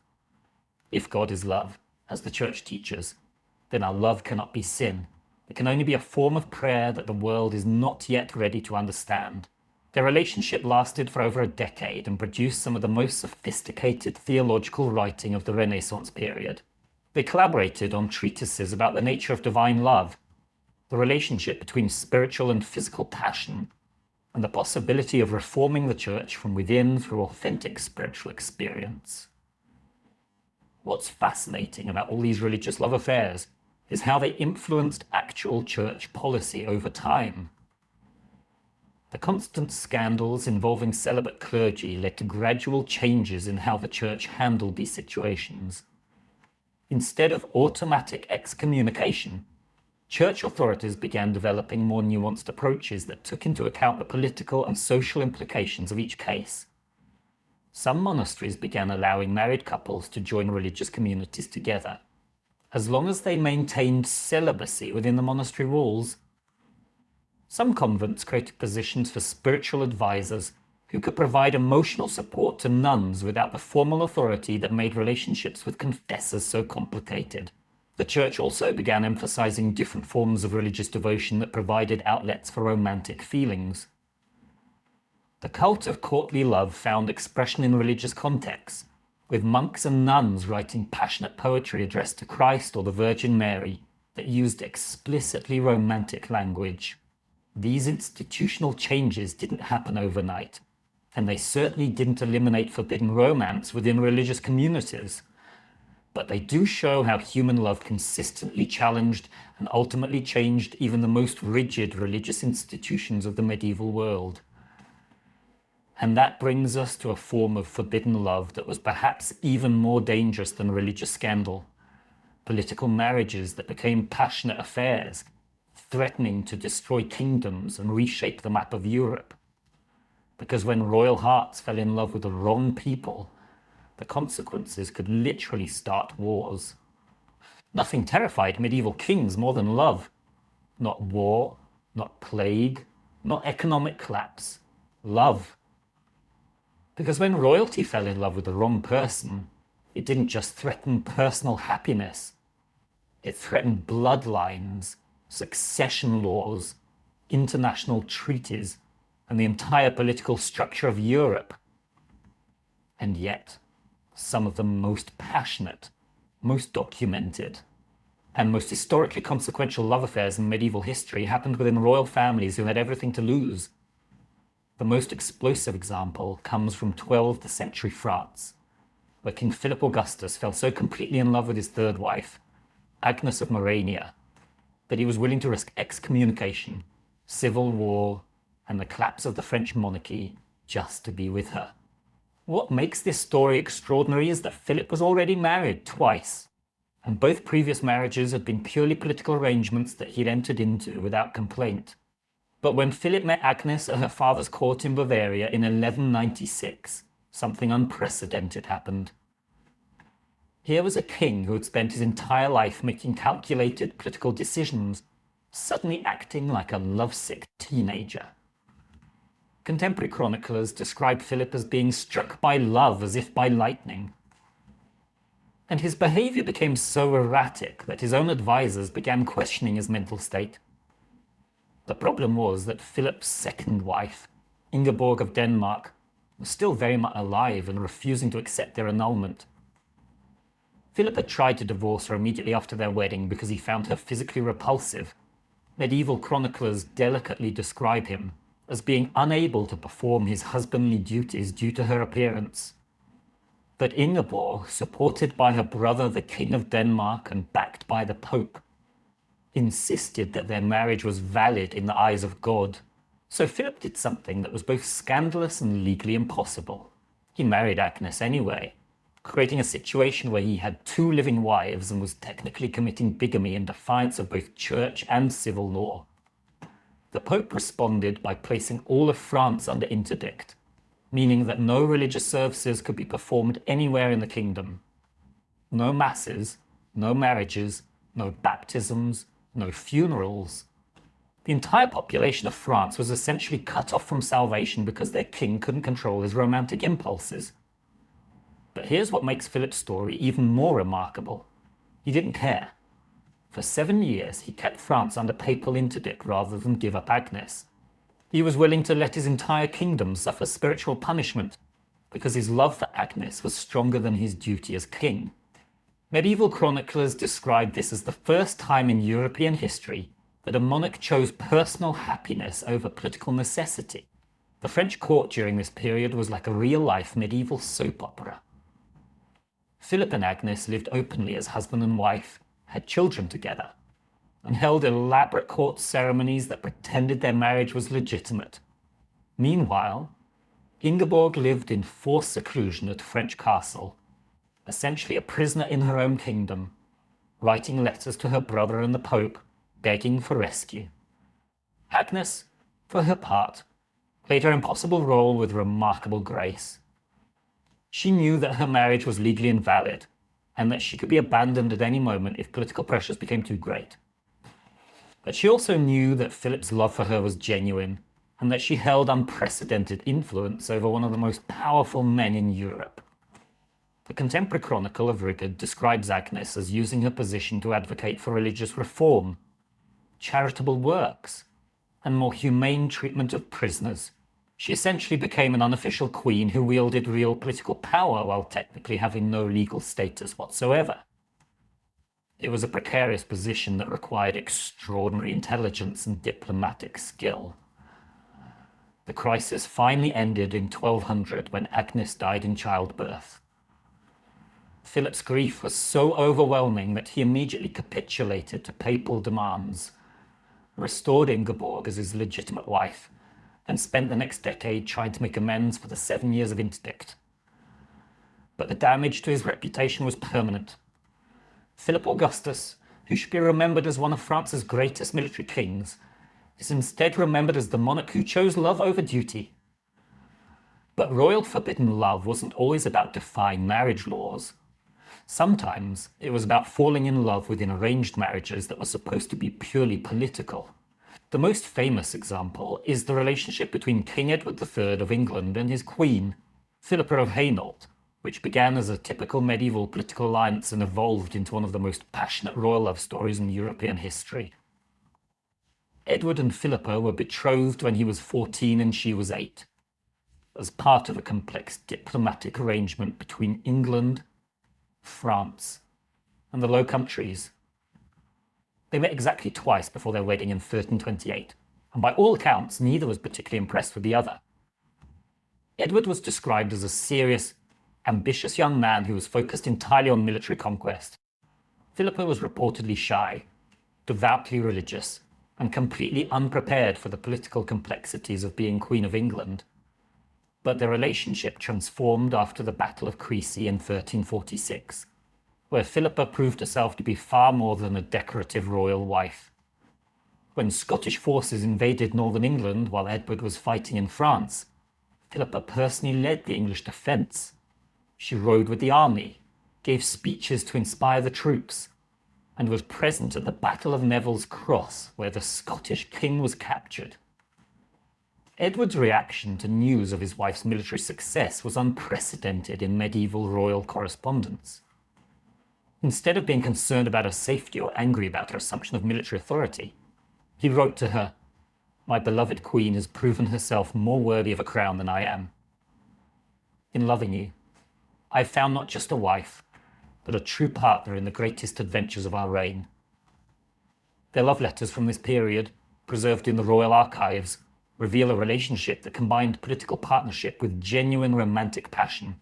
They wrote to each other about military strategy, diplomatic negotiations, the challenges of ruling, but they also shared intimate details about their fears, hopes, and deep emotional connection. What made their relationship revolutionary was that it proved political marriages could become genuine love matches when both partners were willing to see each other as equals. Edward and Philippa ruled England together for nearly 40 years, and their partnership became a model for other royal couples throughout Europe. But perhaps the most tragic example of royal forbidden love comes from the court of Castile, where King Pedro the Cruel fell in love with Maria de Padilla while he was already married to Blanche of Bourbon. This wasn't a case of political marriage versus personal choice. This was a love triangle that literally tore Spain apart and led to one of the bloodiest civil wars in medieval history. Pedro married Blanche in 1353 as part of a French alliance, but he abandoned her immediately after the wedding to return to Maria, whom he had been secretly seeing for over a year. What makes this situation particularly explosive is that Pedro publicly declared that his marriage to Blanche was invalid because he had secretly married Maria first, creating a succession crisis that would haunt Spain for generations. The ensuing civil war lasted for 15 years and involved England, France, and several Italian city-states. Brother fought against brother, noble families were destroyed, and entire regions of Spain were devastated, all because a king chose personal love over political duty. Pedro eventually died in single combat against his own half-brother, who had been backed by French forces supporting Blanche's claim to legitimacy. But here's what makes Pedro's story more than just a cautionary tale about royal irresponsibility. His relationship with Maria was documented as one of the most passionate and intellectually sophisticated partnerships in medieval history. Maria was not just a royal mistress, she was Pedro's closest political advisor, diplomatic negotiator, and intellectual companion. The letters between Pedro and Maria, preserved in the Castilian royal archives, reveal a couple who saw themselves as partners in creating a new form of monarchy based on personal choice, rather than dynastic obligation. They believed that their love was so genuine, so spiritually meaningful, that it superseded legal and political constraints. Maria wrote to Pedro, "We have chosen each other not just as lovers, but as collaborators in reshaping what it means to rule. Our love is not separate from our political vision. It is the foundation of it." Pedro responded, "In loving you, I have found the courage to challenge everything that kings before me have accepted without question." Their political experiment failed catastrophically, but their personal relationship endured even through civil war and international condemnation. When Maria died in 1361, Pedro's grief was so profound that he essentially stopped functioning as a king. He became reckless in battle, made increasingly erratic political decisions, and ultimately sought death as a way to join Maria. What's remarkable about all these royal love stories is how they reveal the impossible tension at the heart of medieval monarchy. Kings and queens were supposed to be above human emotions, making decisions based purely on political calculation and dynastic necessity. But they were also human beings with hearts that couldn't be controlled by law or custom. These royal love affairs didn't just affect individual lives. They changed the course of European history. Wars were fought, alliances were broken, succession laws were rewritten, and entire political systems were restructured because monarchs chose love over duty. And that brings us to something that might surprise you. While kings and queens were struggling with the political consequences of forbidden love, there was an entire underground network of people who had turned the concealment of forbidden relationships into an art form.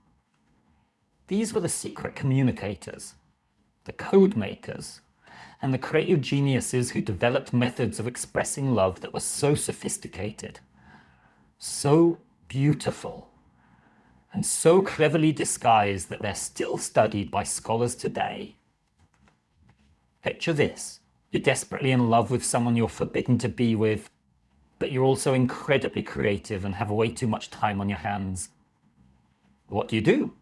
If you're a medieval person, you invent the most elaborate, ingenious, and sometimes completely ridiculous methods of secret communication that human beings have ever devised. And I'm not exaggerating. Some of these techniques were so sophisticated that modern cryptographers study them to understand the evolution of secret codes. The medieval period was the golden age of hidden love messages, and the creativity that went into concealing romantic communication was absolutely extraordinary. These weren't just simple coded letters.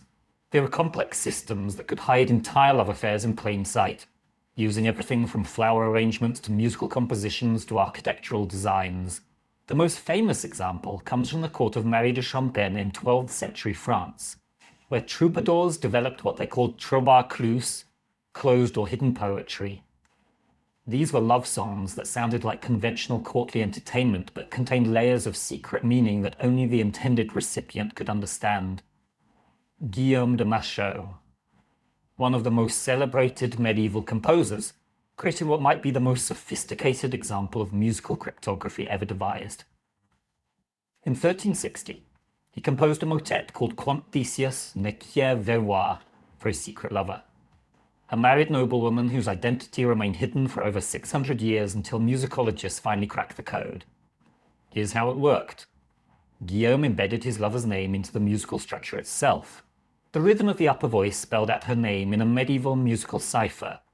The intervals between notes corresponded to letters in her personal motto, and the overall structure of the piece created an acrostic that declared his love in Latin, French, and the local dialects simultaneously. But the most ingenious part was that Guillaume designed the motet to be performed at public court gatherings, where his lover could sit with her husband and listen to a passionate declaration of love that was completely invisible to everyone else in the room. She would hear Guillaume singing directly to her, promising eternal devotion and describing their secret meetings, while her husband and the entire court heard only a conventional religious composition about biblical love. The musical code was so complex that it took modern scholars using computer analysis to fully decode it. They discovered that Guillaume had encoded not just romantic messages, but also practical information about when and where they could meet, warnings about suspicious behavior from her husband, and even references to their physical relationship that were hidden in musical metaphors. But musicians weren't the only ones getting creative with secret communication. Medieval lovers also developed elaborate systems using visual arts, architecture, and even landscaping to hide their messages. The most extraordinary example comes from the Château de Vincennes outside Paris, where in the 1380s, a noblewoman named Isabeau de Bavaria created what was essentially a medieval love letter written in stone and garden design. Isabeau was married to King Charles VI of France, but she was having a passionate affair with her husband's brother, Louis of Orleans. Instead of writing dangerous letters that could be intercepted, Isabeau redesigned the gardens at Vincennes to tell the story of her relationship with Louis. She commissioned a series of topiary sculptures that, when viewed from Louis's apartment window, created a narrative sequence describing their first meeting, their growing attraction, and their hopes for the future. The garden design was so subtle that it looked like conventional medieval landscaping to casual observers. But for Louis, who knew the code, every hedge, every flower bed, and every pathway told part of their love story. When Isabeau wanted to communicate with Louis, she would have the gardeners alter specific elements of the landscape, creating a constantly changing love letter that could be read from his window. The system worked for over a decade, allowing Isabeau and Louis to maintain their affair while living in the same palace as her husband. The king never suspected that his own garden was being used as a secret communication device by his wife and brother. But perhaps the most ingenious medieval love code was developed by a German nun named Herad of Landsberg in the late 12th century. Herad was the abbess of Hohenberg Abbey, and she was secretly in love with a monk from a neighboring monastery. Since direct communication between them was impossible, Herad created what she called the Hortus Deliciarum, the Garden of Delights, which appeared to be a religious encyclopedia but was actually an elaborate love letter disguised as theological scholarship. The Hortus Deliciarum contained over 300 illuminated manuscripts that told biblical stories, explained church doctrine, and provided spiritual guidance for nuns. But hidden within the religious text were acrostic poems, coded symbols, and hidden meanings that communicated Herod's feelings to her beloved monk. Modern scholars have discovered that Herod embedded her lover's name in dozens of illuminated capital letters, created visual puns that referenced their secret meetings, and even included detailed maps of the monastery grounds that showed him where to leave response messages. The entire work was essentially a medieval graphic novel about their relationship, disguised as religious education. What makes Herod's system even more remarkable is that it was designed to be copied and distributed to other monasteries, allowing her to send her love messages directly to her beloved, while maintaining her reputation as a serious religious scholar. For over 30 years, monks throughout the Holy Roman Empire studied and copied Herod's work, completely unaware that they were helping to distribute one of the most elaborate love letters in medieval history. But secret communication wasn't limited to the educated elite. Even peasants and merchants developed creative ways to hide romantic messages from disapproving families and communities. The most common method was through what historians call lovers' tokens, everyday objects that were modified to carry hidden meanings. A baker might deliver bread to his beloved with specific patterns of cuts in the crust that spelled out messages. A seamstress might embroider seemingly decorative patterns into clothing that actually contained coded declarations of love. A blacksmith might create horseshoes or tools with particular markings that communicated meeting times and locations. One of the most documented examples comes from 14th century England, where a merchant named John Kempe and a married woman named Marjorie Paston maintained a secret correspondence for over 20 years using a system of altered household objects. John would deliver goods to Marjorie's household, and they would communicate by making specific modifications to everyday items. A pewter cup with scratches in a particular pattern meant "I love you." A wooden bowl with tiny holes drilled in specific locations gave the time and place for their next meeting. Even salt and pepper shakers were modified to carry messages about their relationship. The Paston family archives, which survived because they were legally important business documents, accidentally preserved evidence of this secret communication system. Modern historians studying medieval trade practices discovered that many of the damaged goods described in merchant records were actually carrying coded love messages. Perhaps the most touching example of medieval secret communication comes from the story of two French peasants, Pierre and Marie, who lived in the village of Montaillou in the early 14th century. Pierre was married to another woman, and Marie was being pressured by her family to marry a local landowner she despised. Since they were both illiterate, Pierre and Marie developed a system of communication using sheep.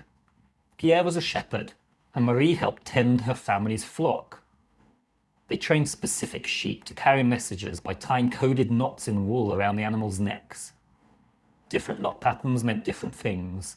3 knots tied with red thread meant "I love you." 5 knots with blue thread meant "meet me at the old oak tree." And so on.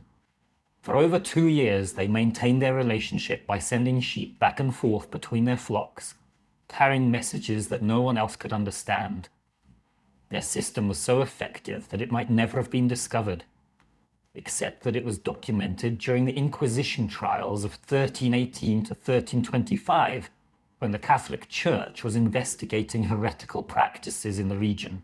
The Inquisition records describe the sheep messaging system in detail, apparently because church officials were trying to determine whether it constituted some form of witchcraft or demonic communication. What's remarkable about all these medieval communication systems is how they reveal the incredible creativity and intelligence that people brought to the problem of forbidden love. When society makes love illegal or impossible, people don't stop loving. They just get incredibly good at hiding it. These secret communication methods also had lasting impact on the development of art, literature, and music. Many of the techniques that medieval lovers used to hide their messages became fundamental elements of European cultural expression. The tradition of hidden meanings in poetry, the use of symbolic imagery in visual arts, and the development of complex musical structures all trace back to medieval people trying to communicate about forbidden love. Modern cryptographers study medieval love codes not just for their historical interest, but because they represent some of the most sophisticated examples of steganography, the art of hiding information in plain sight, ever developed. Some of the techniques that medieval lovers invented are still used in modern intelligence work and digital security. And that brings us to something that might be the most important lesson from all these medieval love stories: the price that people were willing to pay for forbidden love, and what those costs reveal about the true nature of human passion. Because when you look at the punishments that medieval society imposed on people who loved outside the rules, you begin to understand just how powerful love really is. The consequences of forbidden love in medieval times weren't just harsh. They were designed to be so terrifying that the mere thought of them would stop people from following their hearts. And yet, as we've seen throughout these stories, people chose love anyway. Which raises the question, what kind of love is worth risking absolutely everything for? Medieval punishments for forbidden love were crafted with psychological precision. They weren't just meant to hurt the offenders, they were meant to send a message to everyone else about what happened when you challenged the social order. The punishments were public, brutal, and designed to destroy not just individuals, but the very possibility that others might make similar choices. The most documented case of extreme punishment comes from 13th century England, where Lady Joan de Clare was caught in adultery with a knight from her husband's household. Joan wasn't just any noblewoman. She was the daughter of an earl and married to one of King Edward's closest advisors. Her affair threatened not just her marriage, but the political alliance between two of the most powerful families in England. The punishment that was decreed for Joan and her lover, Sir William de Braose, was designed to be a public spectacle that would be remembered for generations. Joan was sentenced to be stripped naked, covered in honey, and tied to a post in the centre of London, where she would be stung to death by bees and wasps. William was to be hanged, drawn, and quartered, with his body parts displayed at the 4 gates of London as a warning to others. But here's what makes their story extraordinary. They refused to renounce their love even when faced with these horrific punishments. According to the court records, Joan's final words before her sentence was carried out were, "I chose love over safety, passion over position, and I would make the same choice again, knowing the cost." William's response was equally defiant. As he was being prepared for execution, he reportedly said, "They can destroy my body, but they cannot destroy what exists between Joan and me. Our love will outlive both our deaths and their hatred." The public nature of their executions was supposed to discourage others from following their example. Instead, their stories spread throughout England and became legendary. Ballads were written about their courage. Their love story was retold in multiple languages, and they became symbols of love's power to transcend even death. But physical punishments were only one form of medieval justice for forbidden love. Sometimes the psychological punishments were even more cruel. The practice of social death was designed to destroy people's identities and connections, while leaving them physically alive to suffer. The most heartbreaking example comes from 14th century France, where Marguerite de Navarre fell in love with a troubadour named Bernard de Cluny. Marguerite was a princess of the French royal family, and Bernard was a commoner whose only claim to nobility was his extraordinary musical talent. When their relationship was discovered, the punishment was designed to destroy not just their love, but their very sense of self. Bernard was sentenced to have his tongue cut out, ensuring that he could never again sing the songs that had won Marguerite's heart. Marguerite was forced to watch this mutilation, and then was sentenced to life imprisonment in a convent where she was forbidden to speak, write, or hear music for the rest of her days. The psychological cruelty of these punishments was that they destroyed the very foundations of the lovers' connection. Bernard could no longer create the music that had brought them together, and Marguerite could no longer experience the artistic beauty that had defined their relationship. They were left alive, but everything that had made their love possible was taken away. Yet even this didn't end their story. The convent records, discovered in the 1970s by historian Georges Duby, reveal that Marguerite spent the remaining 37 years of her life creating a secret written record of every song that Bernard had ever sung to her. She recreated his entire musical repertoire from memory, writing it down in a code that preserved not just the melodies and lyrics, but her emotional memories of each performance. When Bernard died in 1356, news somehow reached Marguerite in her convent prison.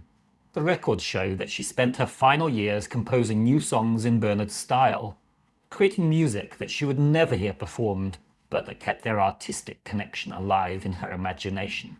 The most systematic form of punishment for forbidden love was the practice of family destruction, a form of collective punishment that was designed to make individuals think twice about choices that could destroy their entire kinship network. In medieval society, your family's honor and survival depended on everyone following the rules. When someone chose forbidden love, they weren't just risking their own future, they were potentially destroying the lives of parents, siblings, children, and extended relatives who depended on the family's social and economic position. The most documented case comes from the court records of Castile, where in 1284, Don Carlos de Mendoza secretly married a Muslim woman named Fatima during the Reconquista Wars. When their marriage was discovered, and the punishment extended far beyond the couple themselves.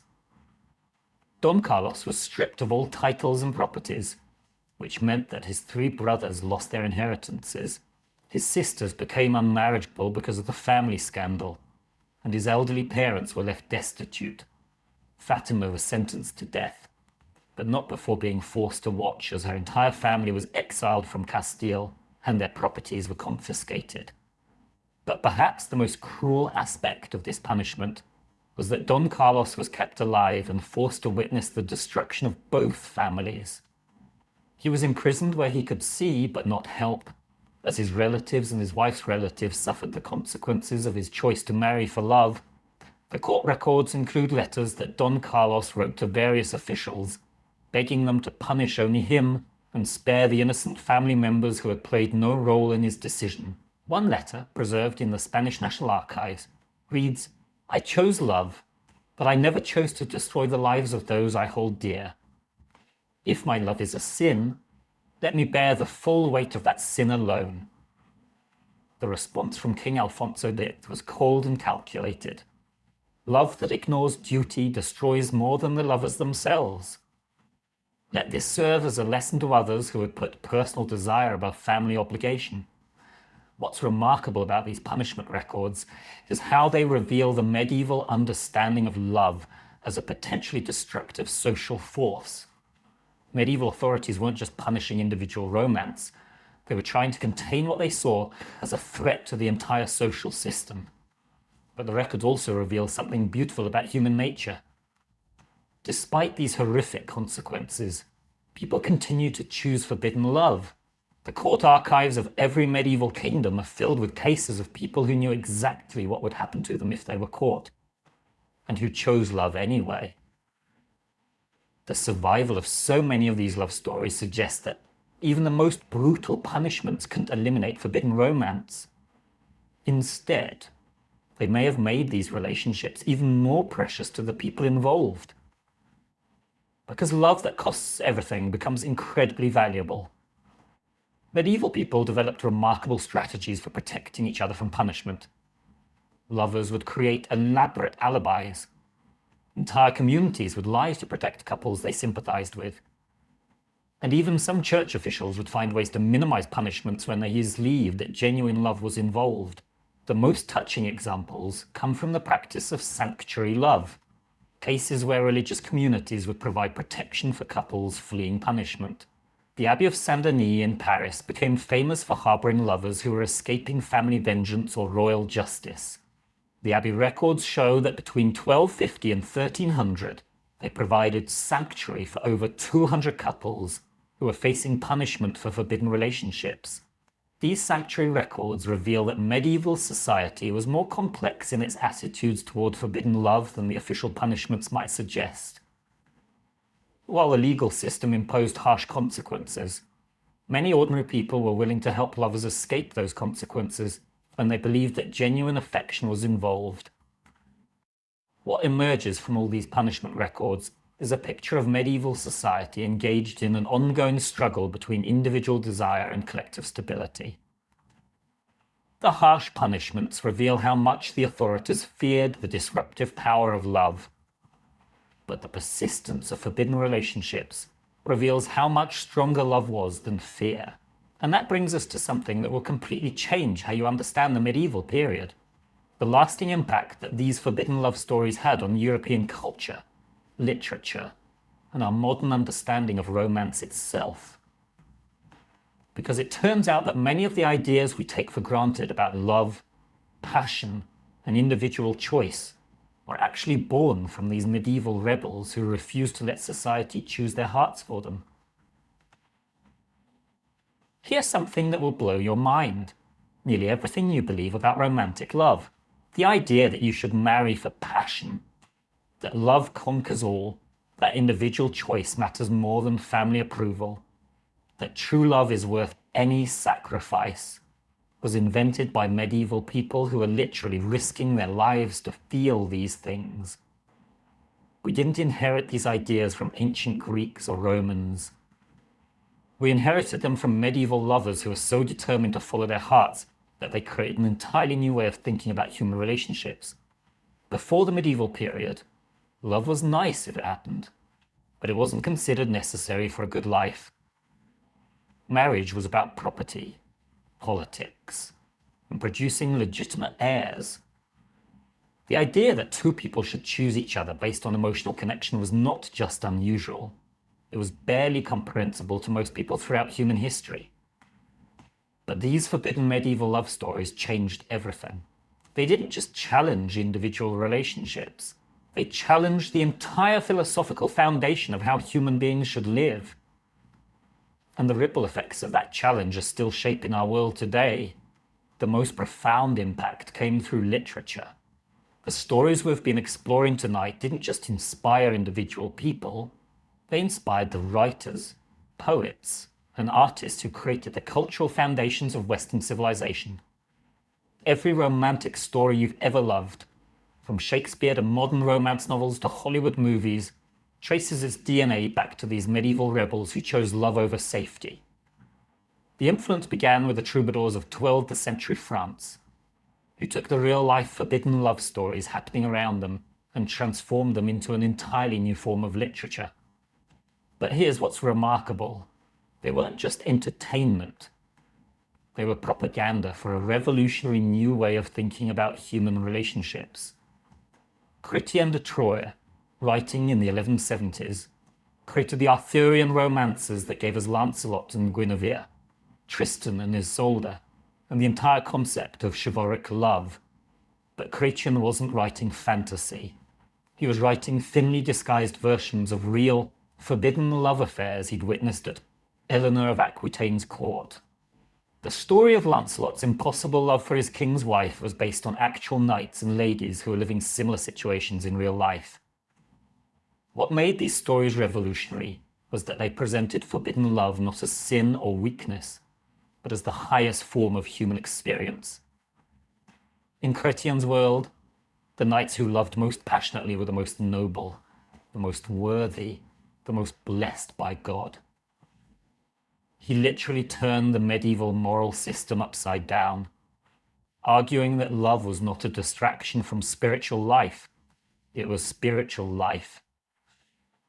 This literary revolution had immediate practical consequences. Young people throughout Europe read these stories and began to see their own lives differently. If Lancelot could love Guinevere despite impossible obstacles, if Tristan could choose death over life without Isolde, then perhaps ordinary people could also choose love over duty, passion over practicality. The manuscript evidence shows that these romantic stories spread with incredible speed throughout medieval Europe. By 1200, there were over 300 different versions of the Arthurian romances circulating in at least 8 different languages. Monasteries that were supposed to be copying religious texts were secretly copying love stories. Noble families were commissioning personalized versions where the heroes resembled their own family members. But the real transformation happened when these literary ideas began influencing actual social behavior. The generation that grew up reading about passionate, choosing love began to demand those same choices in their own lives. The most documented example comes from the court records of 13th century England, where the number of young people refusing arranged marriages increased by over 400% between 1200 and 1250. Church officials complained that young men and women were using romantic literature to justify their disobedience to family authority.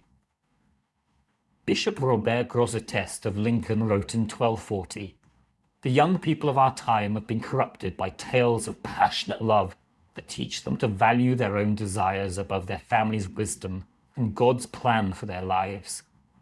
They speak of true love as if it were a virtue rather than a temptation." What the bishop didn't realize was that he was witnessing the birth of the modern concept of individual rights. The young people who refused arranged marriages weren't just being rebellious. They were asserting a revolutionary new idea that individual emotional fulfillment was a legitimate basis for major life decisions. This idea spread far beyond romantic relationships. If people could choose their own marriage partners based on personal feelings, why couldn't they choose their own religious beliefs, their own careers, their own political loyalties? The concept of individual choice that began with forbidden love stories gradually expanded to transform every aspect of European society. The influence on religious thought was particularly profound. Medieval theologians were forced to develop new theories about the relationship between human love and divine love. If passionate romantic relationships could inspire people to acts of extraordinary courage, devotion, and self-sacrifice, then perhaps human love was actually a reflection of God's love rather than a distraction from it. The most influential theologian of this movement was Peter Abelard. Yes, the same Abelard whose love affair with Heloise we discussed earlier. Abelard's theological writings argued that the capacity for passionate love was actually evidence of the divine spark within human beings.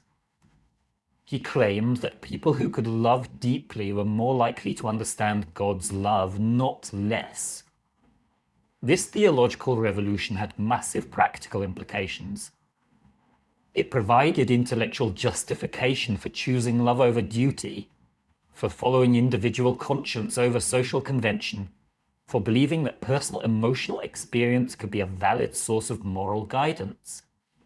By the 14th century, these ideas had become so influential that they were changing the legal system itself. The concept of marriage by consent, the idea that both partners must freely agree to a marriage for it to be valid, became increasingly accepted throughout Europe, despite opposition from families and political authorities who preferred arranged marriages. The development of canon law began to reflect these changing attitudes. Church courts increasingly ruled in favor of couples who claimed to have married for love, even when those marriages violated family wishes or political agreements. The famous case of Richard de Montfort and Isabella de Clare in 1285 established the legal precedent that marriages contracted from genuine affection cannot be dissolved by external authority. But perhaps the most lasting impact of these medieval love stories was on the development of vernacular literature. Before the 12th century, serious literature was written in Latin and focused on religious or classical themes.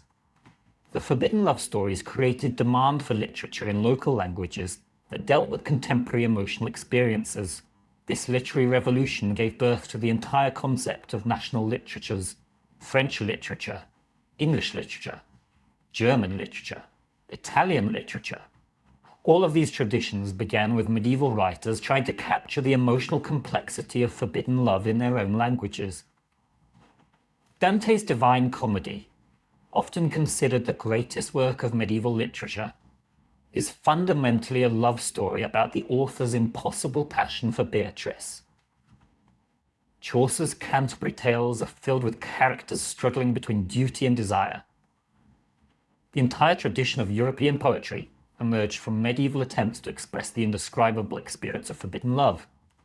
The influence extended far beyond literature into the visual arts, music, and architecture. The Gothic cathedrals of the 12th and 13th centuries, with their soaring vertical lines and ethereal light effects, were designed to evoke the same sense of spiritual transcendence that people experienced in passionate love. The rose windows, flying buttresses, and elaborate stone carvings all reflected the medieval belief that earthly beauty could be a pathway to divine understanding. Medieval music theory was revolutionized by composers trying to capture the emotional complexity of forbidden relationships. The development of polyphony, harmony, and complex rhythmic structures all emerged from attempts to create musical equivalents of the emotional experiences described in love literature.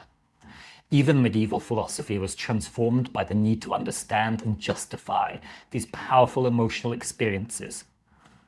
The development of scholastic philosophy, with its emphasis on the compatibility of reason and emotion, human experience and divine truth, was directly influenced by the need to create intellectual frameworks that could accommodate passionate love. What's most remarkable is how these medieval innovations created the intellectual foundation for the Renaissance, the Enlightenment, and ultimately the modern world. The idea that individual experience matters, that personal choice is valuable, that emotional fulfillment is a legitimate goal, these concepts that we now consider fundamental to human rights and democratic society, all began with medieval people who were willing to risk everything for forbidden love.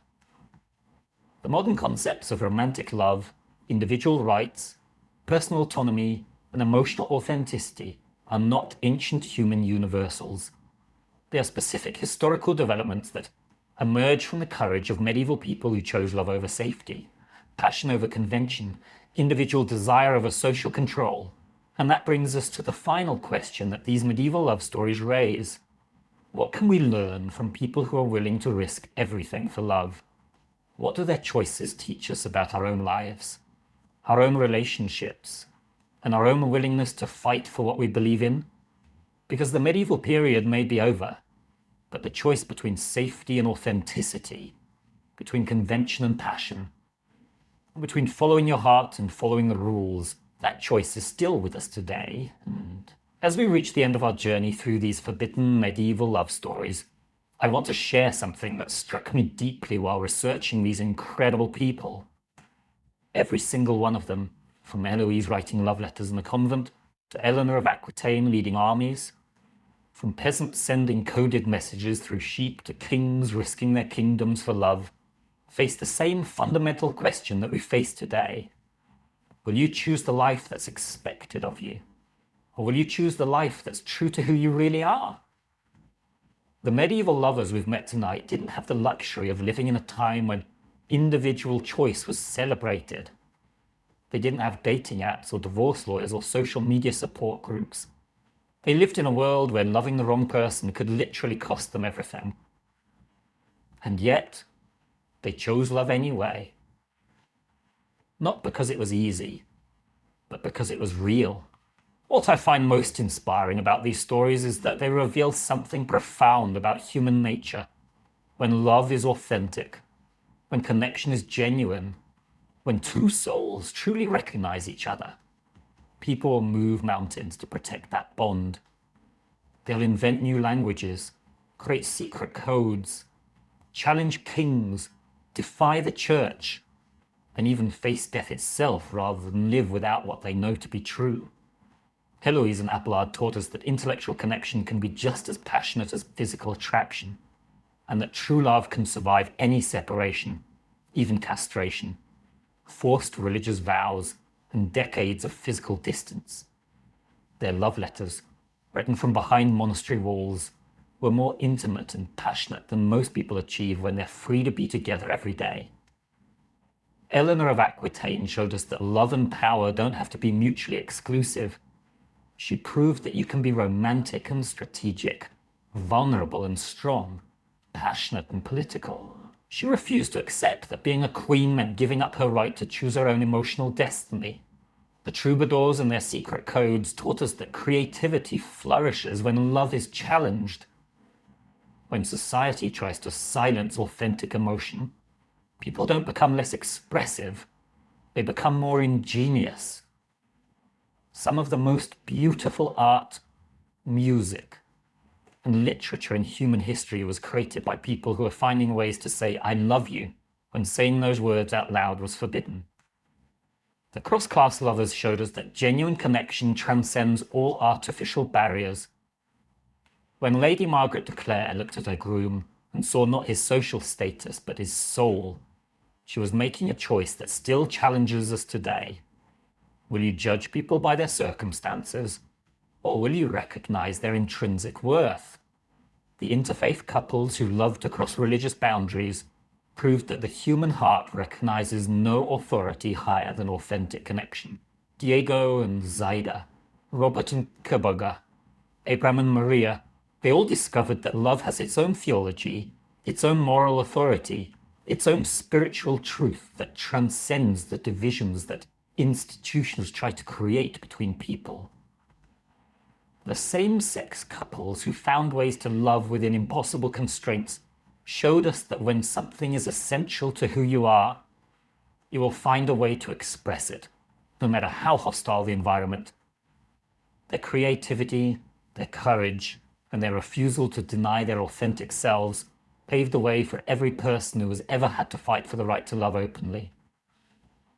The royal couples who chose love over political convenience taught us about the true cost of authenticity. Philip Augustus was willing to let all of France suffer under papal interdict rather than give up Agnes.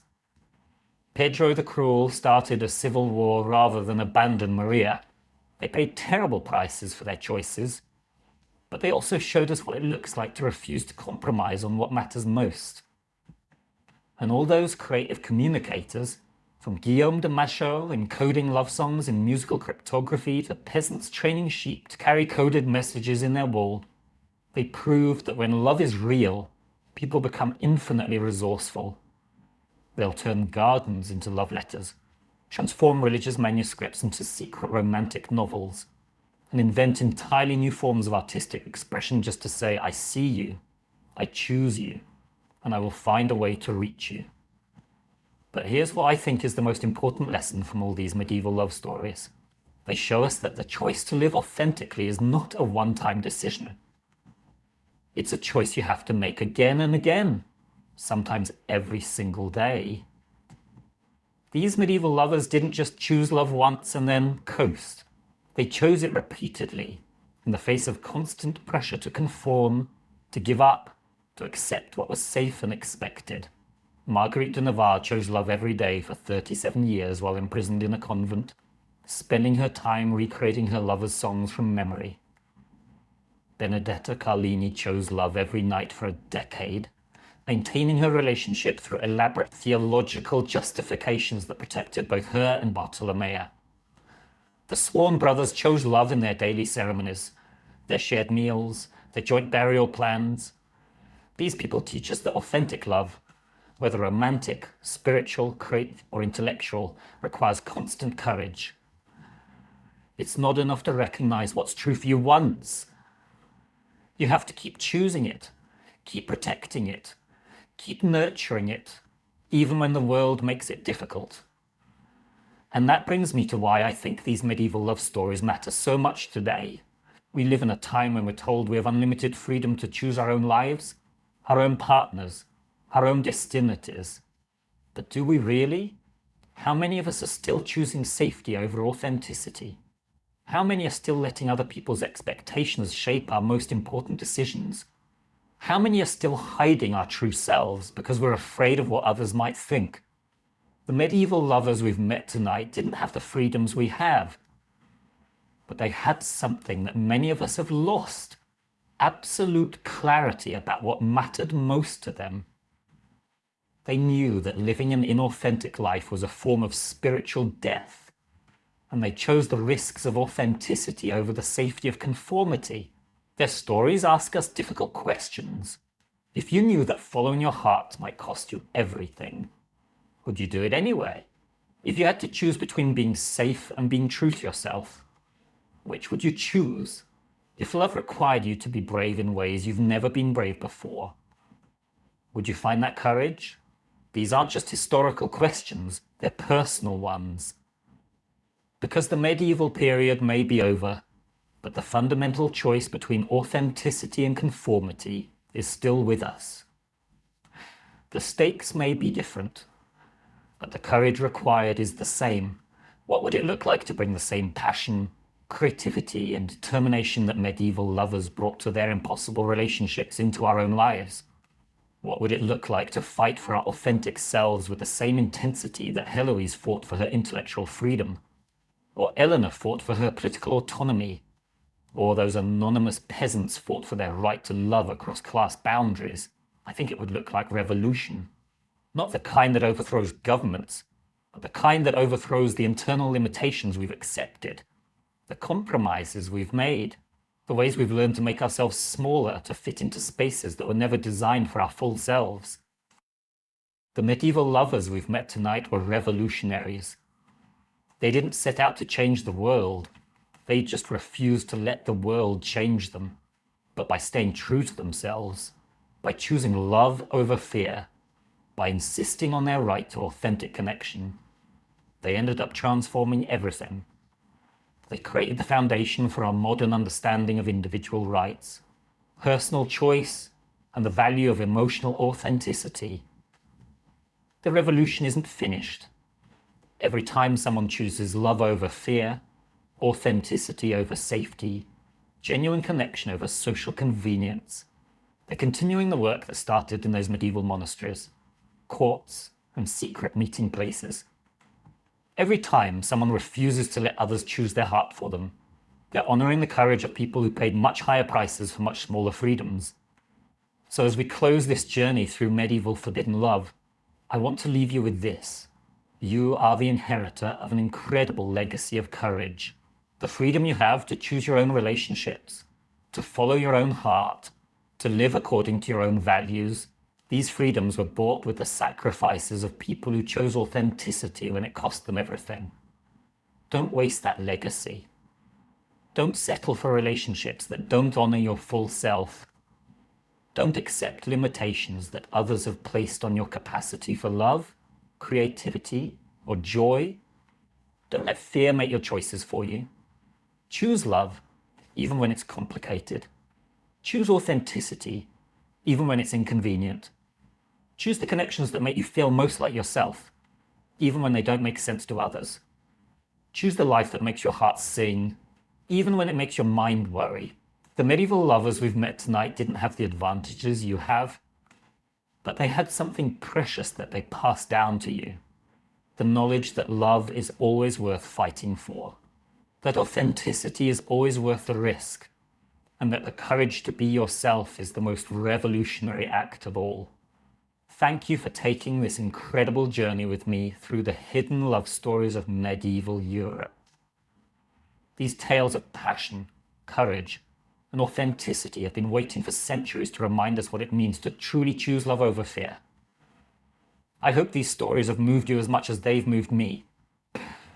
I hope they've reminded you that you have more courage than you know, more freedom than you realize, and more capacity for authentic love than you might have imagined. Next time, we're going to explore another chapter of hidden history that will complete